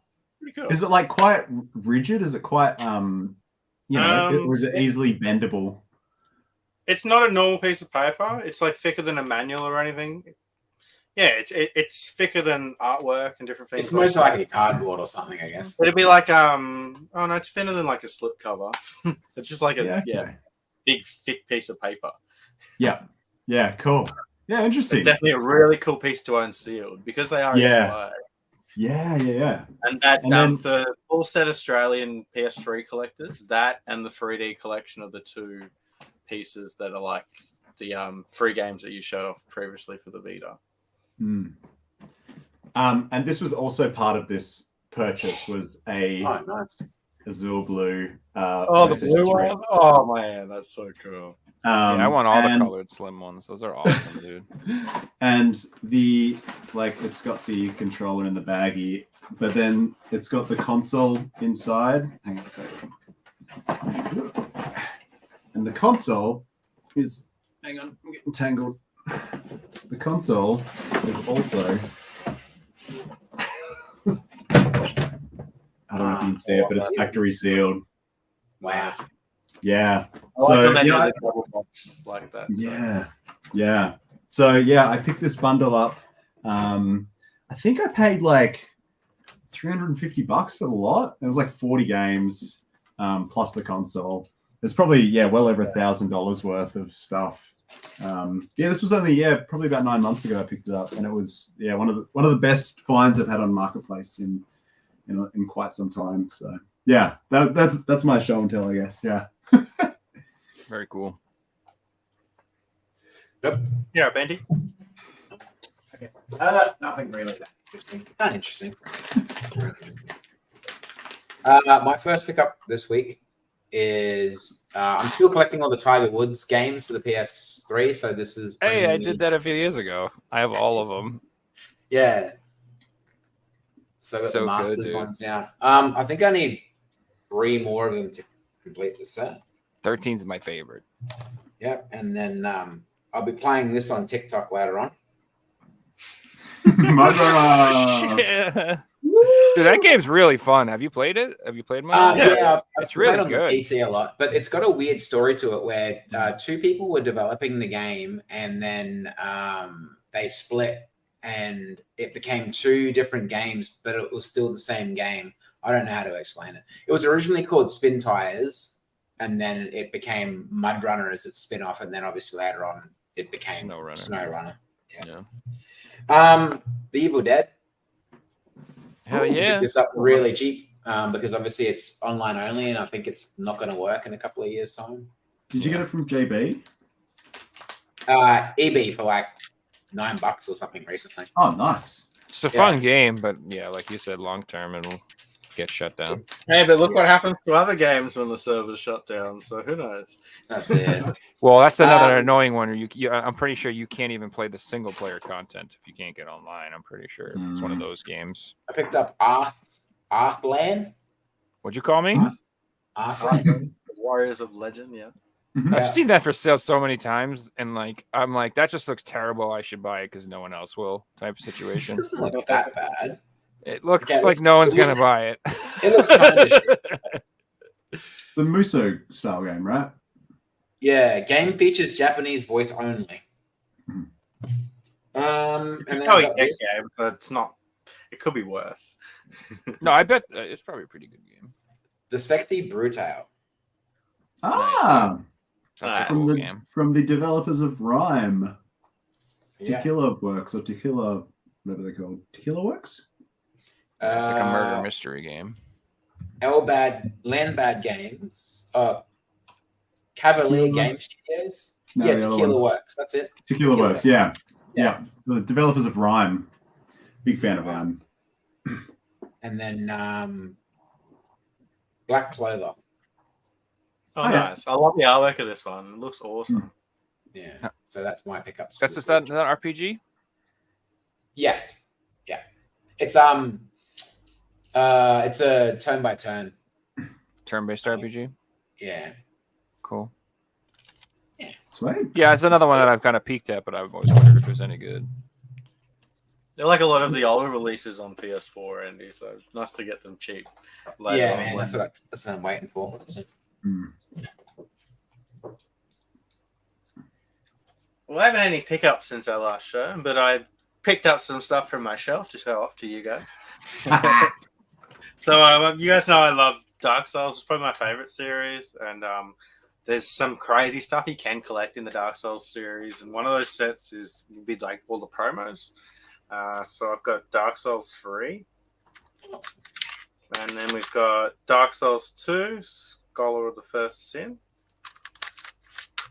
and the PS3 version as well.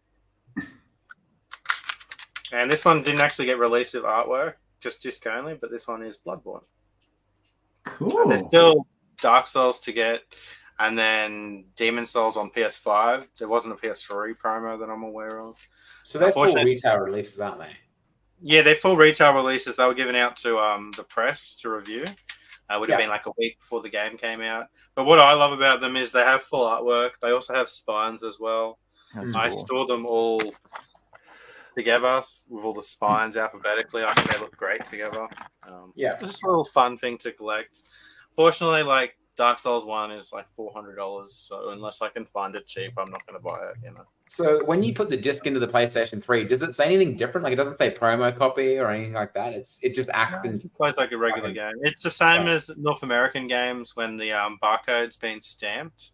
So Yes. that's the North American equivalent of a promo, where you collectors in North America didn't actually get promos. So it's exactly the same thing. It still works like a normal game. There's no difference to it. Cool. And then the next piece I want to show off is one of my favorite collector's editions. So as you guys know, I'm sort of selling off a lot of my collector's editions. And when you do that, you have to keep the ones you love. And here's one of the ones I'll never sell off. And it is the Far Cry 2 collector's edition. Yeah. Fortunately, it's sealed. It's been left on the shelf for years, and the seal's starting to go a little bit. Yeah. However, what's cool about this is actually made of wood. So this is a wooden box, which is really cool.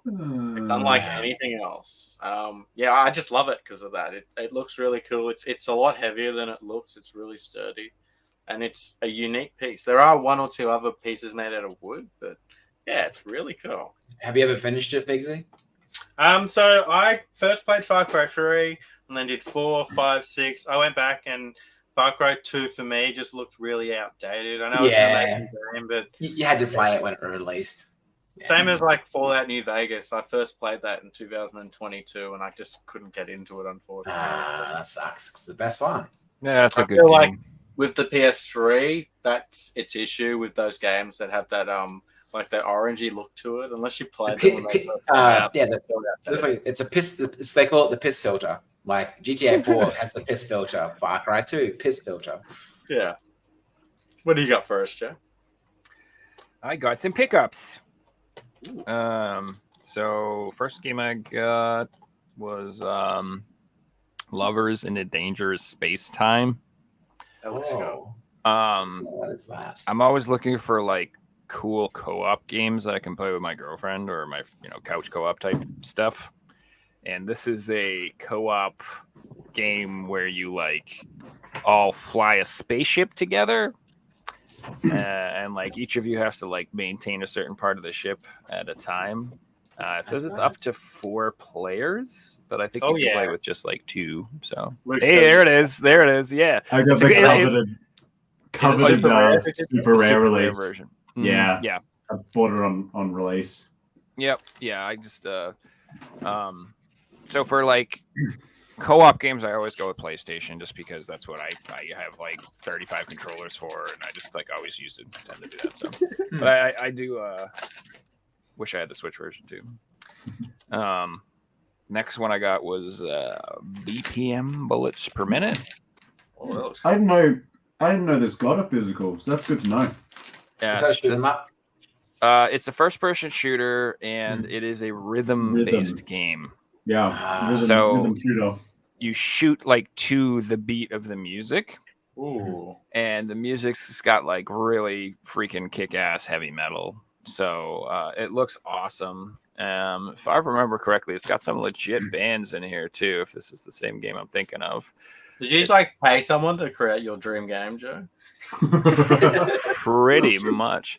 Speaking of my dream game, I didn't even realize this existed. I bought a Steam Deck this week, and so I've been what's the word? Preserving lots of games. Joe, what version did you go for? I got the nice one, the fancy pants version, the 512. Okay, yep. Yeah. No, that's fair. Yeah, I couldn't help it. Hello, Mr. Fancy Pants. That's right. Mm-hmm. Yeah. So I was setting up. My girlfriend has one, and I haven't really messed with it, but she asked me to like set up her PS2 stuff, and I set it all up, and I was playing with it, and I was just like, "Here you go," and then I was just like, "Fuck, I want one of those so bad." Yeah. I was like, "God damn it!" So I ended up just buying one because it's got Immu Station on it. And it's so easy to set up, but the problem you're gonna have now is you're gonna run out of 512 really, really, really quickly. Oh no! You'll probably end up putting another. I bought a terabyte SD card. Yeah, and I'm going to use for most of my like emulation stuff, my old school stuff. I'm just going to use that. Anyway, but the whole point of that was when I was doing research, I found out on the PS2 there's a game called like Earache Extreme Metal Racing. I never knew this existed, but I guess it's like a racing game, and it's like made by Earache Records, who are like a really heavy metal. They like Napalm Death, like all those bands are on there. I want that bad. I did not know that existed, and now I'm like, damn, I gotta play that because I bet it's so dope. Because I love racing games and I love metal, and Earache is awesome. So I can only imagine. I bet that game's sick. Anyway, that's my dream game. The last one I got was I get the double whammy on this one. Couldn't help myself.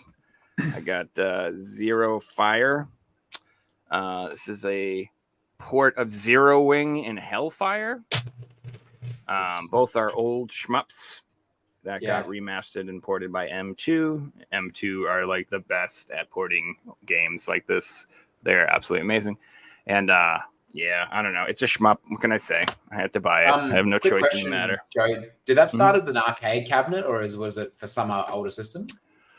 I'm not sure. I know both of them. I got Genesis releases, and I think PC Engine releases. Yeah. But I don't know if they got arcade releases. So this has the Genesis versions and the PCI CD-ROM versions on it. That's cool. Yeah. Is there English support on the disc? No. Oh no. No. Some of them come with it, so it's a fair question. No. Yeah, so that's the only problem with my shmup collection is when I go over to it, I go, the hell are these games? I go look for each one. Find the damn game I want because I can't read the spine. Yeah, I can't read Japanese, but I've memorized what the game titles look like, so I can pull out like Ketsui because I know what the letters look like in Mamorukan Curse because I know how long it is and different things. That's funny. But yeah, that's all I got this week for pickups. Nice, man. Like Got that. some more goodies on the way for sure, but doing shows like twice a week, it's like they trickle in now. I feel like, you know what I mean. Well, I'm just going through my collection. I got 5,000 games to show off, so eventually I'll get through them all. You know, it's hilarious is I have like thousands of games, and I'm like, I got nothing to show. Yeah. Figure it like that. I don't know what I want to show. It's like that until you clean a shelf, and then you pull the games out, and you're like, oh, look at all this cool stuff. You're like, oh, I forgot about this. Oh, I need to play this one day. And Well, it's all cool, but it's a lot of stuff that like I'm just like, yeah, everybody knows about this stuff. It's not like news or anything, you know what I mean? But they might not know about it. Like it could be a game that, you know. It's true. It's true. like that metal game that you Have you ever heard of Super Mario? I'm just kidding. I got Silent Hill 1 and 2. Yeah, exactly. It's cool, but it's like, yeah. Everybody's got those. I Hey, actually Luke, your girlfriend's a gamer as well, and she's a collector as well. That's right. Yeah, she doesn't. I wouldn't say she like collect. She certainly doesn't collect them like the same as what I do. You can actually see a little bit of some of her collection here. Actually, there's a Switch games over there, and a lot of these figurines are hers as well. So yeah. And my girlfriend's got a little cozy game section, I call it. So I get like 1 million of Animal Crossing, Story of Seasons, Stardew's, cooking games, all that stuff. Yeah. So my second favorite genre, though. Hey, well, here's the thing that like I think that stuff's gonna be mad valuable down the line. Like I think so. You guys, you know that the big controversy is they did a study and they said 51% of Switch owners were female, right? So I have a feeling there's going to be a lot of girls who grew up with the Switch who are going to be mad nostalgic for this stuff when they I get can believe that. Because And like the DS and stuff was a very female sort of, you know, all the Nintendo games and all that sort of stuff. I think they were pulled towards that. So Yeah. So, which is a good thing. It's not that's not bad news. If you could figure out how to get girls to play video games, thank you. Yeah. Thank you. From all of mankind, we should all be happy that someone got girls to play video games. Seriously, thank you. Because back in the day, it was not like that. No, not at all. They were like, "You like games? Bye." I'm like, "Damn it." Yeah. When I first started dating, it was like, what are you into? You don't want to talk about that. Yeah, you gotta hide that shit, man. I'm in a band and I got a good job and like, what's in that room? Nothing. It's a rape dungeon. All right, you can share. That's better. Yeah, exactly. Yeah, that's my my 50 Shades of Grey room. Like, oh yeah, cool, sounds good. I'll show you that later. But I don't even say that word on Twitch anymore. I mean on YouTube. Whatever. But yeah, no, I do think that those games will be worth a lot. If you look at like the 3DS, some of those get like Fantasy Life's pretty expensive, and some of the Story Season games are getting pretty expensive. So yeah, I think it's a good genre to collect if you're like sleeping on it, you're unaware of it. Harvest Moon cozy games games. Up there in price and collectible, you know. Yeah, when I first got into collecting like Harvest Moon, I wanted to get PS1 Harvest Moon games, and they were $50 back in 2013. Oh yeah, so it's like, yeah, not anymore. now $50 would be like, oh, just a disc, that's a bargain. Yeah. Hey, look, I wanted to talk about a certain PS4 game, and that is Dreams. I know you're a big supporter of this game. I am. It's have any of you guys messed around in Dreams before? I played it. Yeah, I've seen the cover for it, and I have it, but I've never played it. I played it just because somebody remade the PT demo in Dreams. Yeah. And when I heard that, I was like, I'll try that. That sounds good. I never got to play PT. So Yeah.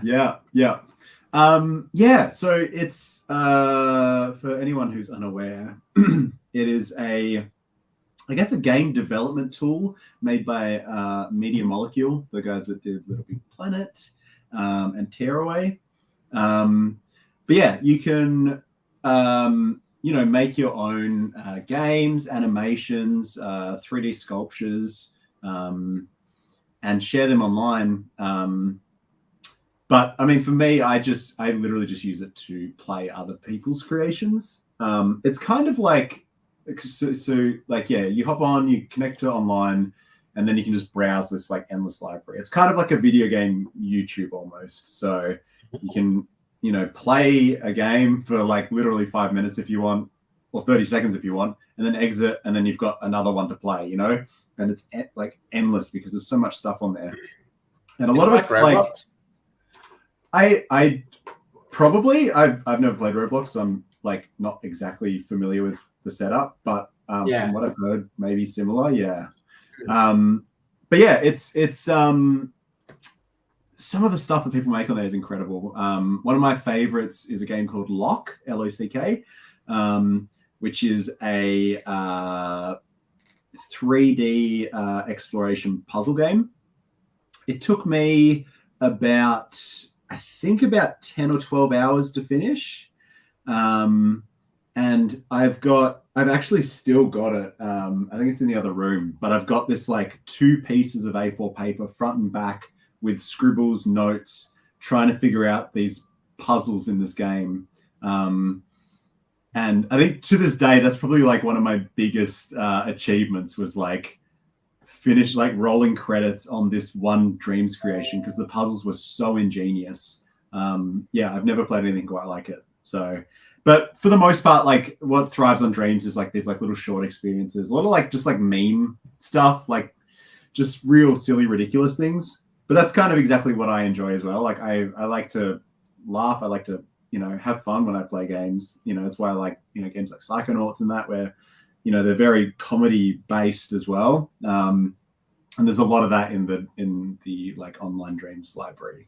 So, but just also like seeing people use their imagination to create these little micro experiences. One of my favorites that I found not too long ago is I think the game's called like there's a German stuck inside your controller, and you open it up and you play it. There's like sort of text options, and the sound that comes out of your DualShock is like this German man's voice who's like, "Help! I am stuck inside here." And then you've got to like select options, and it's like a text path-based. It's so clever. It's so clever. So it's obviously clearly not for everyone, but for me, like just every now and then I'll just jump on and just go surfing. Also, when I've got friends around, we'll have like 2 controllers set up and just like play the memeiest, like most broken ass creations because like that's the point of it, like that's the fun of it. Yeah. Where like the camera's broken, the controls barely work, like sign me up, like when you're playing that with friends, like it's just chaos. But yeah, they've got VR support for it now, so you can play with PlayStation VR. They've got what else have they done? And I think there's like improved performance on the PS5 now as well. So it's a wicked, awesome thing. And there's a lot of really fantastic creations and a lot of very clever creators. And I hope there's like, I'm sure from the talent pool that have come through from creating stuff on Dreams, like they'll be the developers of tomorrow for sure, if not already today. So I have a question about it. 20 years ago or something. What's that, sorry? Sorry, say that again? You go, Andy.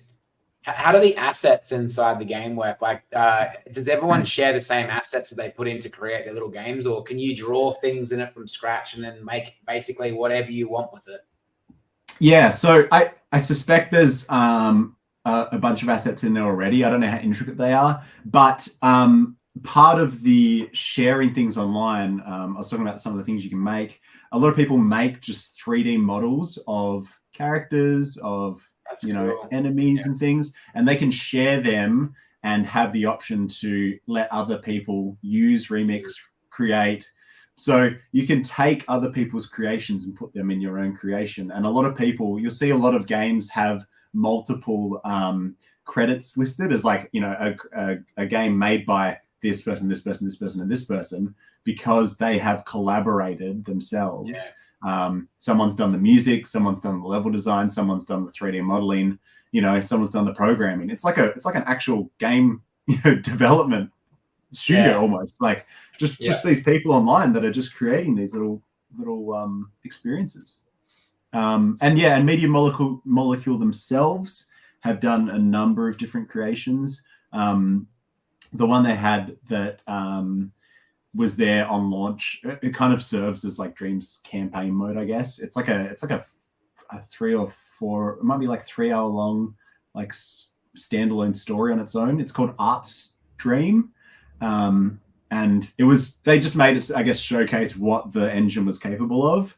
But man, it's so good. It's like a whole mix of different varieties of gameplay and types of games, all bundled into this one, like, you know, gelled experience.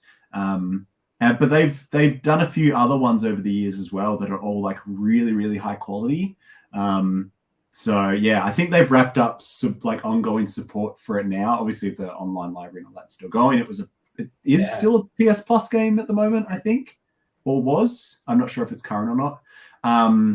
So I'm hoping, like with the PS Plus freebie as well, like it'll put some life into the online library as well. I'm gonna go probably boot it up this Arvo now that I'm talking about it. I get all excited again. I want to throw it in now because I haven't actually played it. I've watched parts of it and seen like, this was made on Dream, and this is absolutely amazing.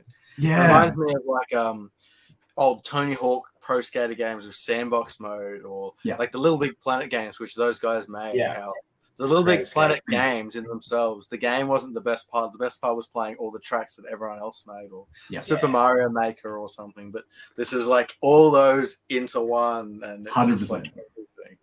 100%. And on top of that, Luke, you've been giving away lots of copies of Dream. I've been doing this for probably the last like 2 years. So yeah, I've been trying to, every time I find a cheap copy, I try to rehome it. I've probably given away, I think we've given away about 15 copies between Nikki and I. But yeah, it's been cool. It's been great. Like just sort of getting the word out, I think. You know, it's all about, you know, spreading the gaming love. So yeah, it's been cool. It's been cool to send copies out. I've got, you know, my own copy as well. So yeah, the more the people that play it, the better, I guess. I love that. I do that with Stardew Valley. I try and shove that down everyone's throat. See, Nikki got me onto Stardew Valley, and because like I've played Harvest Moon and Story of Seasons and all that, but like I was always, I don't know, for some reason I never got to Stardew, and then Nikki was like, "You got to play this," and I did, and again, like 100 hours of my life. Addicting. Gone. Yeah, it's so addicting. It's one of those games where it's like just one more day. Yeah, just one more day. Just one more day. And then all of a sudden it's 4 a.m. You're like, oh no. Yeah. I got all the achievements now. I've got that. All right. I don't have to have one more day. I can put it away until 1.6 comes out. Until the update, I was going to say. I am content. My pigs don't need to be fed again for the 400th time. Yeah. I can't believe there's going to be another update coming out for that game. That just like blows me away. Everyone loves it. I know. Make a sequel for God's sakes. It's like why hire someone. We'll give you money, dude. You don't have to keep just giving us free content for all eternity. Like it's fine, but I'm just saying, that's one admirable thing about that guy is he just keeps pumping that out. If you like Stardew Valley, and you're an Aussie, I'd suggest you try Dinkum. Dinkum, yeah. Dinkum's really Dinkum's like a cross between Stardew and Animal Crossing, I find, with an Aussie influence to it. Yeah. But it's missing the whole mine section of the game. Yeah. Like me and Joe were chatting. It's got like, you know, elements that take your mind off farming and go into, all right, you know, I've got a crazy attack and do all this and eat food, and you know, it turns into like, you know, almost like a shoot 'em up element where you just constantly got to think and do things, and then you can go back to just, I'm just going to talk to people today and go fishing and go to the beach, collect eggs. Yeah. Yeah, I remember the first time I played the game. Like, gosh, it was like probably like half the content that was in there now. Yeah. And I just remember watching my girlfriend play it like in the last like 6 months, and I'm like, what the hell is all this? She's like, this is the new island, and this is the new cave, and this is the new this, and I'm just like, oh, This is a volcano, God, dude. I'm like, it's hard, dude. Those dungeons are insane on the end game there. But like, I was just like, dude, I can't play this again right now. And I thought about it, but now if there's another patch, I'm waiting because I'm not doing that. I'm not playing through it and then playing through it again. So Me and Joe started a multiplayer farm at one point, you know. Hell yeah. Well, speaking of gaming, what's everyone playing at the moment? Luke, what are you playing? I am playing, but I just sunk 140 hours into Zelda, Tears of the Kingdom. So since sort of waning off of that, I've been playing a little indie called Wonder Song. Oh, that looks good. Yeah, I'll grab it. Hang on, give me 2 seconds. That's a rhythm-based game, right? Music game, I believe. Okay, this is Wonder Song. Limited run did a print of it. It's like a super duper cute little. I guess it's got like a 2D papery feel to the graphics. And you play as this bard who is out to save the world, basically. The writing... dial-up sound effects. The video's going all messed up. Writing is really, really funny. It's very dialogue heavy. But the mechanic is that you use the right joystick. It sort of pops up a little wheel, and depending on which way you push the joystick, you sing different notes, being a bard. And you use those to solve puzzles throughout the world and help people. But it's also like, so for deaf players and colorblind players, there's like, it's been designed to be accessible for everyone as well. So I'm about halfway through. It's, really, really good. Nice little sort of, low stakes, charming little indie game. And it's been refreshing after the big open world of Tears of the Kingdom as well. Yeah. Is that rhythm based though? Is that like music based in that game? It's not rhythm based. Okay. Yeah. So it's a musical themed game, but it's more about puzzles, I guess. The orders of the notes you sing rather than the timing of it. Yeah. Got it. Okay, so I'm thinking there must be like Musinx or something like that. There's a few games that came out that look like that. Yeah. I love rhythm games and music games, so I'm just obsessed with anything like that. I just love music games. So yeah, this was developed by the guy that did Chicory. I think Chicory: A Colorful Tale. I think it was called. Mm-hmm. It was like another indie game that came out recently that got a lot of praise. So this was, I think, his first major game release before Chicory. Cool. Luke, I want to ask you about Zelda. I'm sort of at the same point where I'm like 90 hours in, but I've taken a break and I haven't finished it yet. Are you completely finished with the game, or are you going to go back to it at some point? I will probably float in and out a bit still. But I think for the most part, like I've done all the shrines, and I've done the story. So for me, like it's just like exploring and side quests left. Have you done all the underground and unlocked all the map under there and everything? Yeah, I've done all the light routes as well. So for me, like that's pretty well done in my books, like I don't have ambitions to do every single thing. But for me, like, at this point now, it's just sort of about dropping in and out just to kick around for 30 minutes and have some fun, There's still plenty of stuff to find. Like, it's ridiculous how dense that map is. But as far as like content in the game for my own personal satisfaction, all done. I was saying to Andy the other night, I play video games like I collect. I'm a real completionist. So the way I've played that game is I haven't finished the main story yet. I've done hardly any side quests, but I've finished all the recipes and I've, unlocked every tower and, doing things like that. And the way I see it now is I kind of want to take a break. I'm loving it, but I do want to have like another 100 hours in the game. So maybe I'll wait for the Game of the Year edition to come out and get back in and finish it. Absolutely amazing. Didn't not enjoy 1 minute of it, but I do find I do need that break from it because it's so big. It's just It is big, and it was yeah. my first Zelda game too, so it was an experience getting into the game for me. Yeah, Interesting. What a game to start on as well. Far out. Well, I started Breath of the Wild. I played the tutorial, and then I just never got going. But I think the reason was I played Breath of the Wild like this in my bed, where Tears of the Kingdom, I sat in the dock, played it with a controller in my hand, completely different experience. Yeah, way better. It wasn't until like I've been playing for 8 hours and I'm like, all right, I need to cook recipes now. Time to go to bed and cook recipes in bed on the handheld. And that's what I find was great with the Switch, where like PS5 games, you don't have that option. You have to be in the zone all the time. You can't go and take a break and keep playing. But soon enough you can with the Project Q or whatever, bro. But I put it in my top 5 games I've ever played. Like, it's up there. Not number one, but it's top 5, and it is absolutely amazing. Yeah. I'm probably the same. I'd consider it up there. I think like Ocarina of Time's been my favorite Zelda game for so long, but it's hard to deny the fact that Tears of the Kingdom is like the king of the series now. It's such a dense, just a beautifully designed piece of art, really. It really is. Big fan.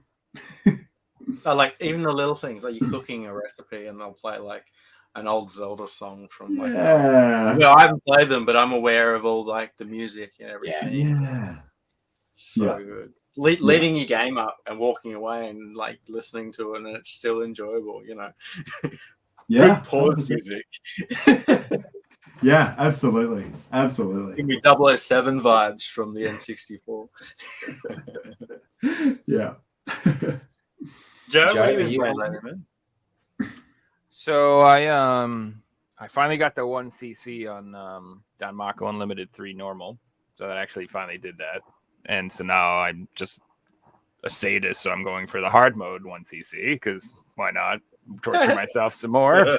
He's a madman, people. He's a madman. I won't do like the super hard. That's where I draw the line on shmups. I'll do like the one below the hardest because like the ultra hard or the crate. I'm like, that's just like a whole nother level of like insanity. Like if like you have to like commit to hundreds of hours of practice. Unless you're some sort of god of gaming, I suppose you could do it. But for me, it would be like a nightmare. So anyway, I'm doing that. I finished Resident Evil 4 Remake finally, which I'm so proud of myself because I like never finish games like ever. I just always play them. And then I'm like, oh, piece of candy. And I just stop playing something else. And it's 3 years later. And I'm like, oh, yeah, I was playing that game. I forgot about that. But this one, I couldn't actually stop playing. It was so damn fun, dude. I just was like craving it. Like I kept going back. Like, oh man, I gotta get back in there. So that was really fun. Did you play the original Resi 4, or was this your first time? So I played some of it at my friend's house on GameCube, like a whole like back in the day. But I was one of those like people who was so mad that it was like a new style of game back then because I loved Resident Evil 1, 2, and 3. Like I loved those games. And so when 4 came out and it was like action based, I was like, what is this for the plebs? I don't want action. I want strategy and horror and take controls. And I want it to be all like, I was so upset. And like, now I love it. Like I said, I couldn't stop playing the damn game. I thought it was so good. It was like so much fun. Loved the game to death. But at the time, I was furious. And also, I was a Sony boy, and like I'm like, I ain't getting no GameCube. Stupid GameCube. It was exclusive for a while. Like you could only play it on the GameCube. And I was like, I was pissed about that. I really was. I'm like, it's like, what'd you do to my boy? I love Resident Evil. You take it off the PlayStation. You put it on GameCube. You make it all goofy and, you know, actiony and stupid. I'm like, I was so upset about it. I couldn't tell you. Yeah, you know, I don't know. I'm a normal person. If only you knew what was going to happen 20 years later. Yeah, but I absolutely loved it. I thought it was a lot of fun. Fantastic. And then so because Reggie called me out the other day. I started to replay through the Evil Within series. He's like, "Did you play 2?" I'm like, "No, I didn't play 2." So I haven't played 1 since like friggin' it came out. So I started to play 1 over again. And damn, is that game hard, man. Yeah. Oh, I suck apparently at Evil Within. That game is brutal, man. Like I got stuck on the 3rd section of the game for like 2 hours, like trying to like I just couldn't beat this stupid chainsaw dude. Anyway, the game's awesome though, so I've been playing that, and then I've been trying to get the 1cc in Cotton Fantasy. That one too. It's like that side scroll one, and I'm pretty close on normal. Just again, like I start off on the easier difficulties, and then once I get those, I move to the harder ones. Depending on how hard it was to get the easy one. So if I play a normal and it takes like 6 months, I might be just happy with normal. Let's put it that way. You know what I mean? But like if I could do it in a week, I'll go and try the harder setting or whatever.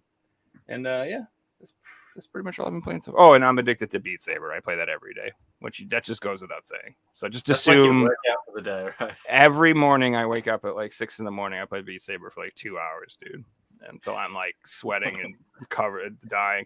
It's gotten to the point where literally I am like, I have to stop playing so much because I'm in so much physical pain from playing the game. Yes, literally, I'm like, I'm going to play Beat Saber. And then I play for like 20 minutes and I'm like, my arms, I can't. So I said to take, I can't play it. And I'm like, oh, hit the gym this morning again, Joe. Yeah. Well, I'm not saying I look good. I'm just saying that's what happens. It is a good workout though. But the problem is too that like now no one will ever touch my headset again because it's disgusting. My girlfriend will never put that on her head ever because she sees me wiping up the buckets of sweat off my face and she's like, gross. I'm never using that thing ever. So now if I want her to get one, I'm gonna have to buy another VR2 just for her so she can put it on for an hour a year. But it's 10%. That's why we call it. That's what we call it now. He knows I know what he's trying to say there. Andy, you been playing anything new, man? I've just started to play Red Dead Redemption 2 again, so I mean you can review it. And, are we gonna do that? Is that a thing? So we're gonna play a game on the podcast. We're all gonna play the same game and talk about it, guys. So if you guys want to play Red Dead Redemption 2 in the next few months and we all finish it, we'll talk about it. Wait a minute, are we gonna play together or are we just gonna play separately and talk about it? I think we're all just gonna play single player. Yeah. Mine's pretty crappy. So you're only gonna get the first 20 minutes of the gameplay, in my opinion, because that's what's gonna happen. So this is what I was just about to say. I was saying I just started playing it and I'm about half an hour in again. I finished it when it first came out. But it's now my theory that like when Rockstar sent out copies of this game to reviewers, they must have like sent them a copy where it starts halfway in between the game. Because if they sent out copies where you were in the snow section, people would have been like, fuck this shit. This game's getting 1 stars or 1 bananas or fucking tomatoes or whatever the fruit is.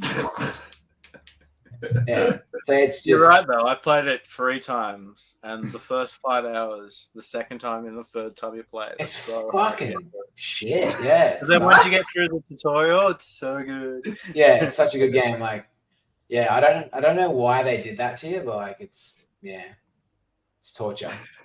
Maybe they're like, we don't want a speedrunning community. Yeah. Yeah. No, it doesn't set the bar high, but then when you get out of the snow and stuff and you're actually doing normal Red Dead stuff, it's like, this is an amazing game.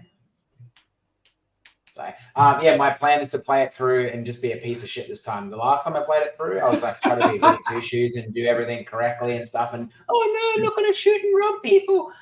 This time, I'm just going to murder, rape, do fetty, everything. So this time, you're going to be true to yourself. Yeah.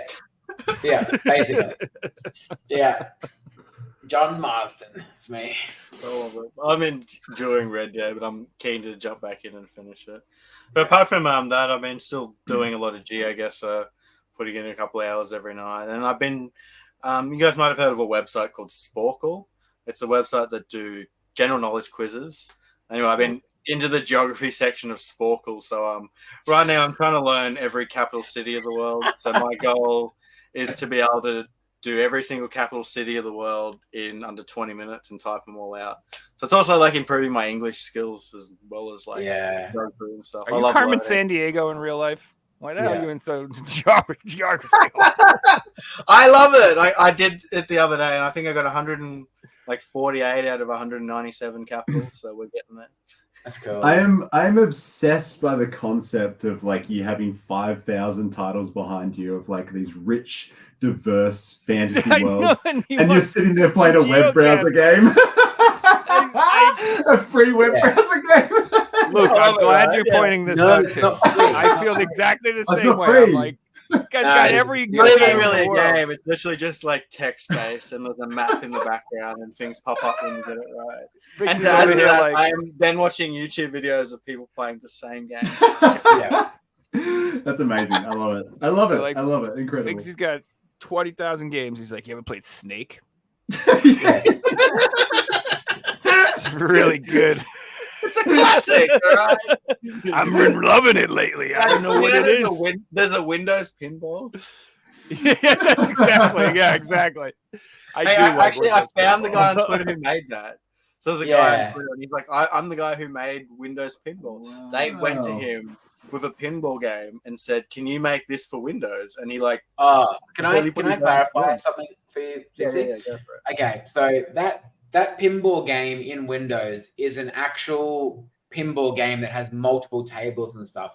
The guy that you're talking about ported the game ported that table from the game and put it into Windows, if that makes sense. So he didn't actually make that pinball game. That was a separate game by itself with heaps of different pinball tables, and he actually created the port of it that goes inside Windows and the single table that you play with the Space Cadet thing. Does that make sense? You're probably like the most played pinball table of all time, right? Yeah, but like he made a comment of like someone was like, "Why don't you put pinball in the computers like in Windows 11?" And it's like kids don't give a shit anymore. Like they've got the internet with Fortnite and stuff, and they're not going to go, "Let's load up pinball." yeah, they've got the internet. We played pinball on the PC when we were kids because there was nothing else to do. Was that a free cell? We had Solitaire, Free Cell, Minesweeper. Minesweeper, and there's the fourth one. What was the fourth one? Solitaire. No, I said Solitaire. Napster. This is on Windows 98. Windows XP was when pinball came in. So the original was four games on 98. Mahjong as well, I think was on. Yeah, Mahjong or like another card game. Dude, I love Minesweeper. I don't care. I still play I'm that obsessed game. with Minesweeper. Yeah, I remember the day I figured out how to play that game. I was so proud of myself because I was just like, forever. I'm like, the way you play is you just click randomly until you blow up, right? Yeah, that's how this game works. When you're like, oh, I can right click, and that's exactly. Yeah, exactly. Once you get the concept, and you're like, this is actually so good. It's really fun. So to add to that, there's a Sporkle quiz where they use the world, and it's Minecraft. It's Minesweeper. I've been playing that heaps too. God damn it, last night I was playing Minesweeper Geography. Oh wow! He's got a PS5 playing Minesweeper Geography. My God, the classics. I did play a PC game the other night. I was playing Heroes of Might and Magic 3, which is a 1999 title. Oh, that's amazing game, by the way, guys. It still stands up today. So there's a redone version on Steam, which was done in 2016 with HD graphics, and it has an online mode with like 10,000 active people on Steam when I looked it up. So yeah, that's kick-ass. People are playing. Yeah. It's like a dungeon crawler, or like. So Heroes of Might and Magic is a turn-based strategy game. So good. You upgrade your castle, you get more men, you go out and like an RTS. You mean? Yeah. Oh, okay. So good, but you can do so much in your turn. Yeah. I love games like. So is it like an online experience where you can is it like live online all the time where you have to like keep your castle defended from other people, or is it just like well, each turn like you control when you click the next turn, and then okay, so it's like matches against each other, it's not like a live world or something. Yeah. Okay. All right. So I mean, there's like it's not like Age of Empires with someone online. Okay, gotcha. That's pretty cool, man. No, it'd be like playing Civilization, not Age of Empires. Complete opposite, sorry. Where you go and then you've got to sit there and wait either 1 minute or 20 minutes for them to finish their turn. But I just play single player because, you know. Mm-hmm. That does sound like fun, actually. I do like. Yeah, it's fun to play games you played as a kid. I'm just a big kid. I love nostalgia and everything. Aren't we all? Aren't we all? Yeah, we're all just big kids at the end of the day. Andy was saying the other day that he was been playing Tony Hawk's Pro Skater on the PS1, but like the PS1 version compared to the PS4 version, the PS4 version's got so many like quality of life changes. Yeah, it's way better. When you stack it and you've got to wait. he's got the back on you. You fall off in the PS1 version and you wait fucking 10 minutes for him to get back on the board again. And the PS4 version, you straight back into the action because you're 35 years old. You don't have time to wait around for this shit anymore. I've got it on the Switch, and firstly the port's actually really, really good. But that is like my go-to like kickback or like just fill out like. Especially if I'm winding down for the night. I was playing it like literally earlier this week. I think I put it on my Instagram actually. It's a perfect like 10 o'clock at night. I've got like 20 minutes till I want to go to sleep. Kick up Tony Hawk, play some free play. Like big fan. Yeah, and I'm hoping they do more of the HD remakes because I do. Yeah. They need to do 3 and 4, please, dude. I love 3 especially. I love 3. And then we'll just forget that 5 exists. So. Yeah, we could stop at 3 and 4. No. American Wasteland, give us Project 8. Underground 2. Underground 2 is my favorite. They're pretty good too. So yeah, big fan. Did you see? And then we got to like, let's use peripherals and make our skateboards only like 30 kilo people can use. Yeah. They just released the VR skater? I don't know if you guys seen that. The PSVR 2 game just came out. No. Yeah, I've seen it. It looks kind of cool, actually. It looks pretty cool.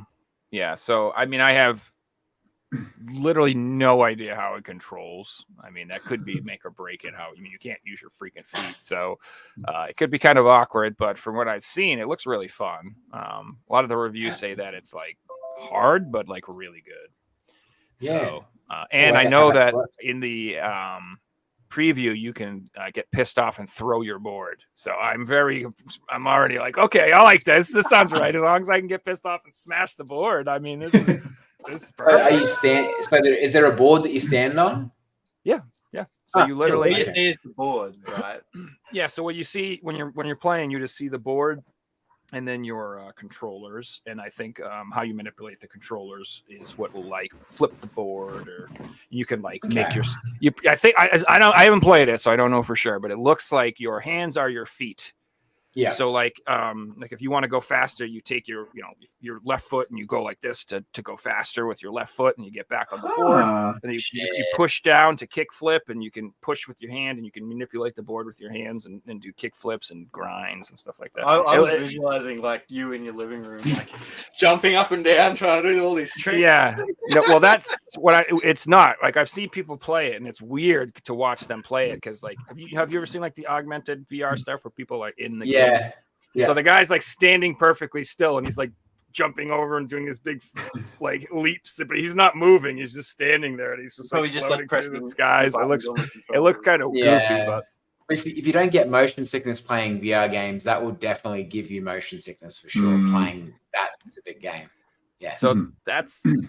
There are certain games where, like, I tell people, like, if you're not used to VR, do not try to do it. Like, so because I hate that. I'm so sick of hearing people say, "I get sick, I get sick, I get sick." I'm like, well, don't play Star Wars for your first freaking game, bro. You don't need to be in a 360 spaceship floating around, being like, whoa. Like, dude, why don't you just try Until Dawn? Or even that, you're on a roller coaster. Fuck that game. Never mind. Try something like Jump Simulator. Sure. Super hot. Super hot. Yeah, exactly. Super hot. Well, that actually is the game everyone should try first because that's the dopest. That's such a good introduction. Like if you don't like that game, you're probably not like most of the games. Let's put it that way. Game's so good. Nightmare Man. Video board game called Nightmare. It scared the crap out of me.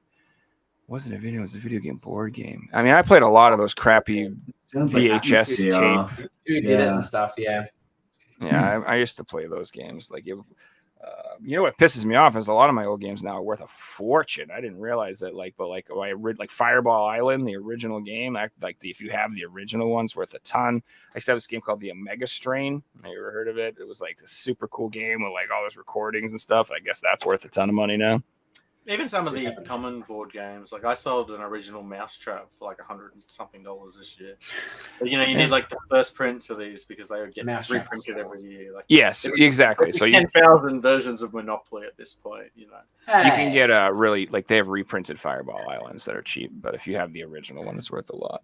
But if like anything else, it was like I got older and I was like, I want to play this game that I played when I was a kid. How much could it cost? Oh my god!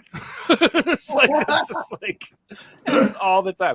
I wanted to get some toys that I had when I was a kid. Forget that, dude. People are crazy. What have you done? Holy crap, dude! I like original Transformer figurines and shit like that. Yeah, man. Well, they're reprinting a lot of them. Like the original Ninja Turtle toys have all been redone. Yeah. So, like these toys were going for $300 each. They're now $30 in Walmart, Kmart.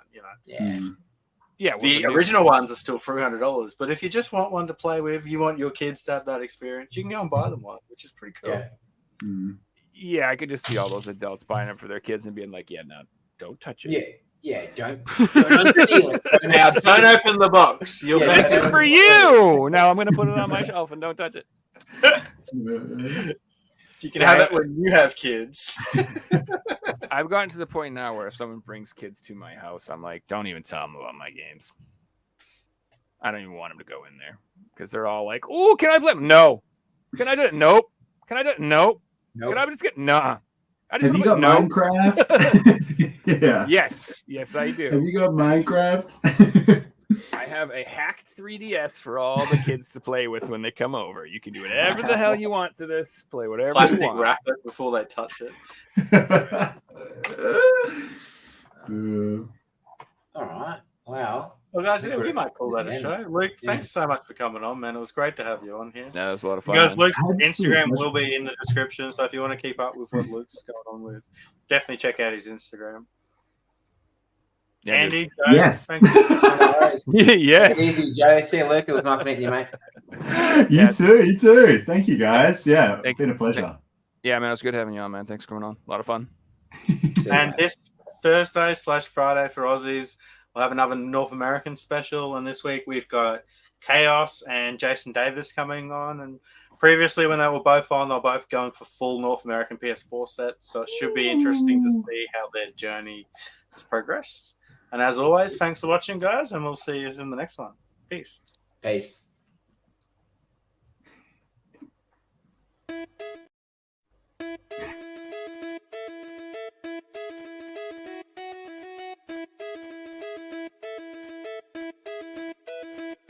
You found the coolest place to be, the PlayStation collecting nerds, and come on, won't you stay with me? Welcome to the show. Gather round the boys and girls, collectors from around the world, and show the people what they need to know.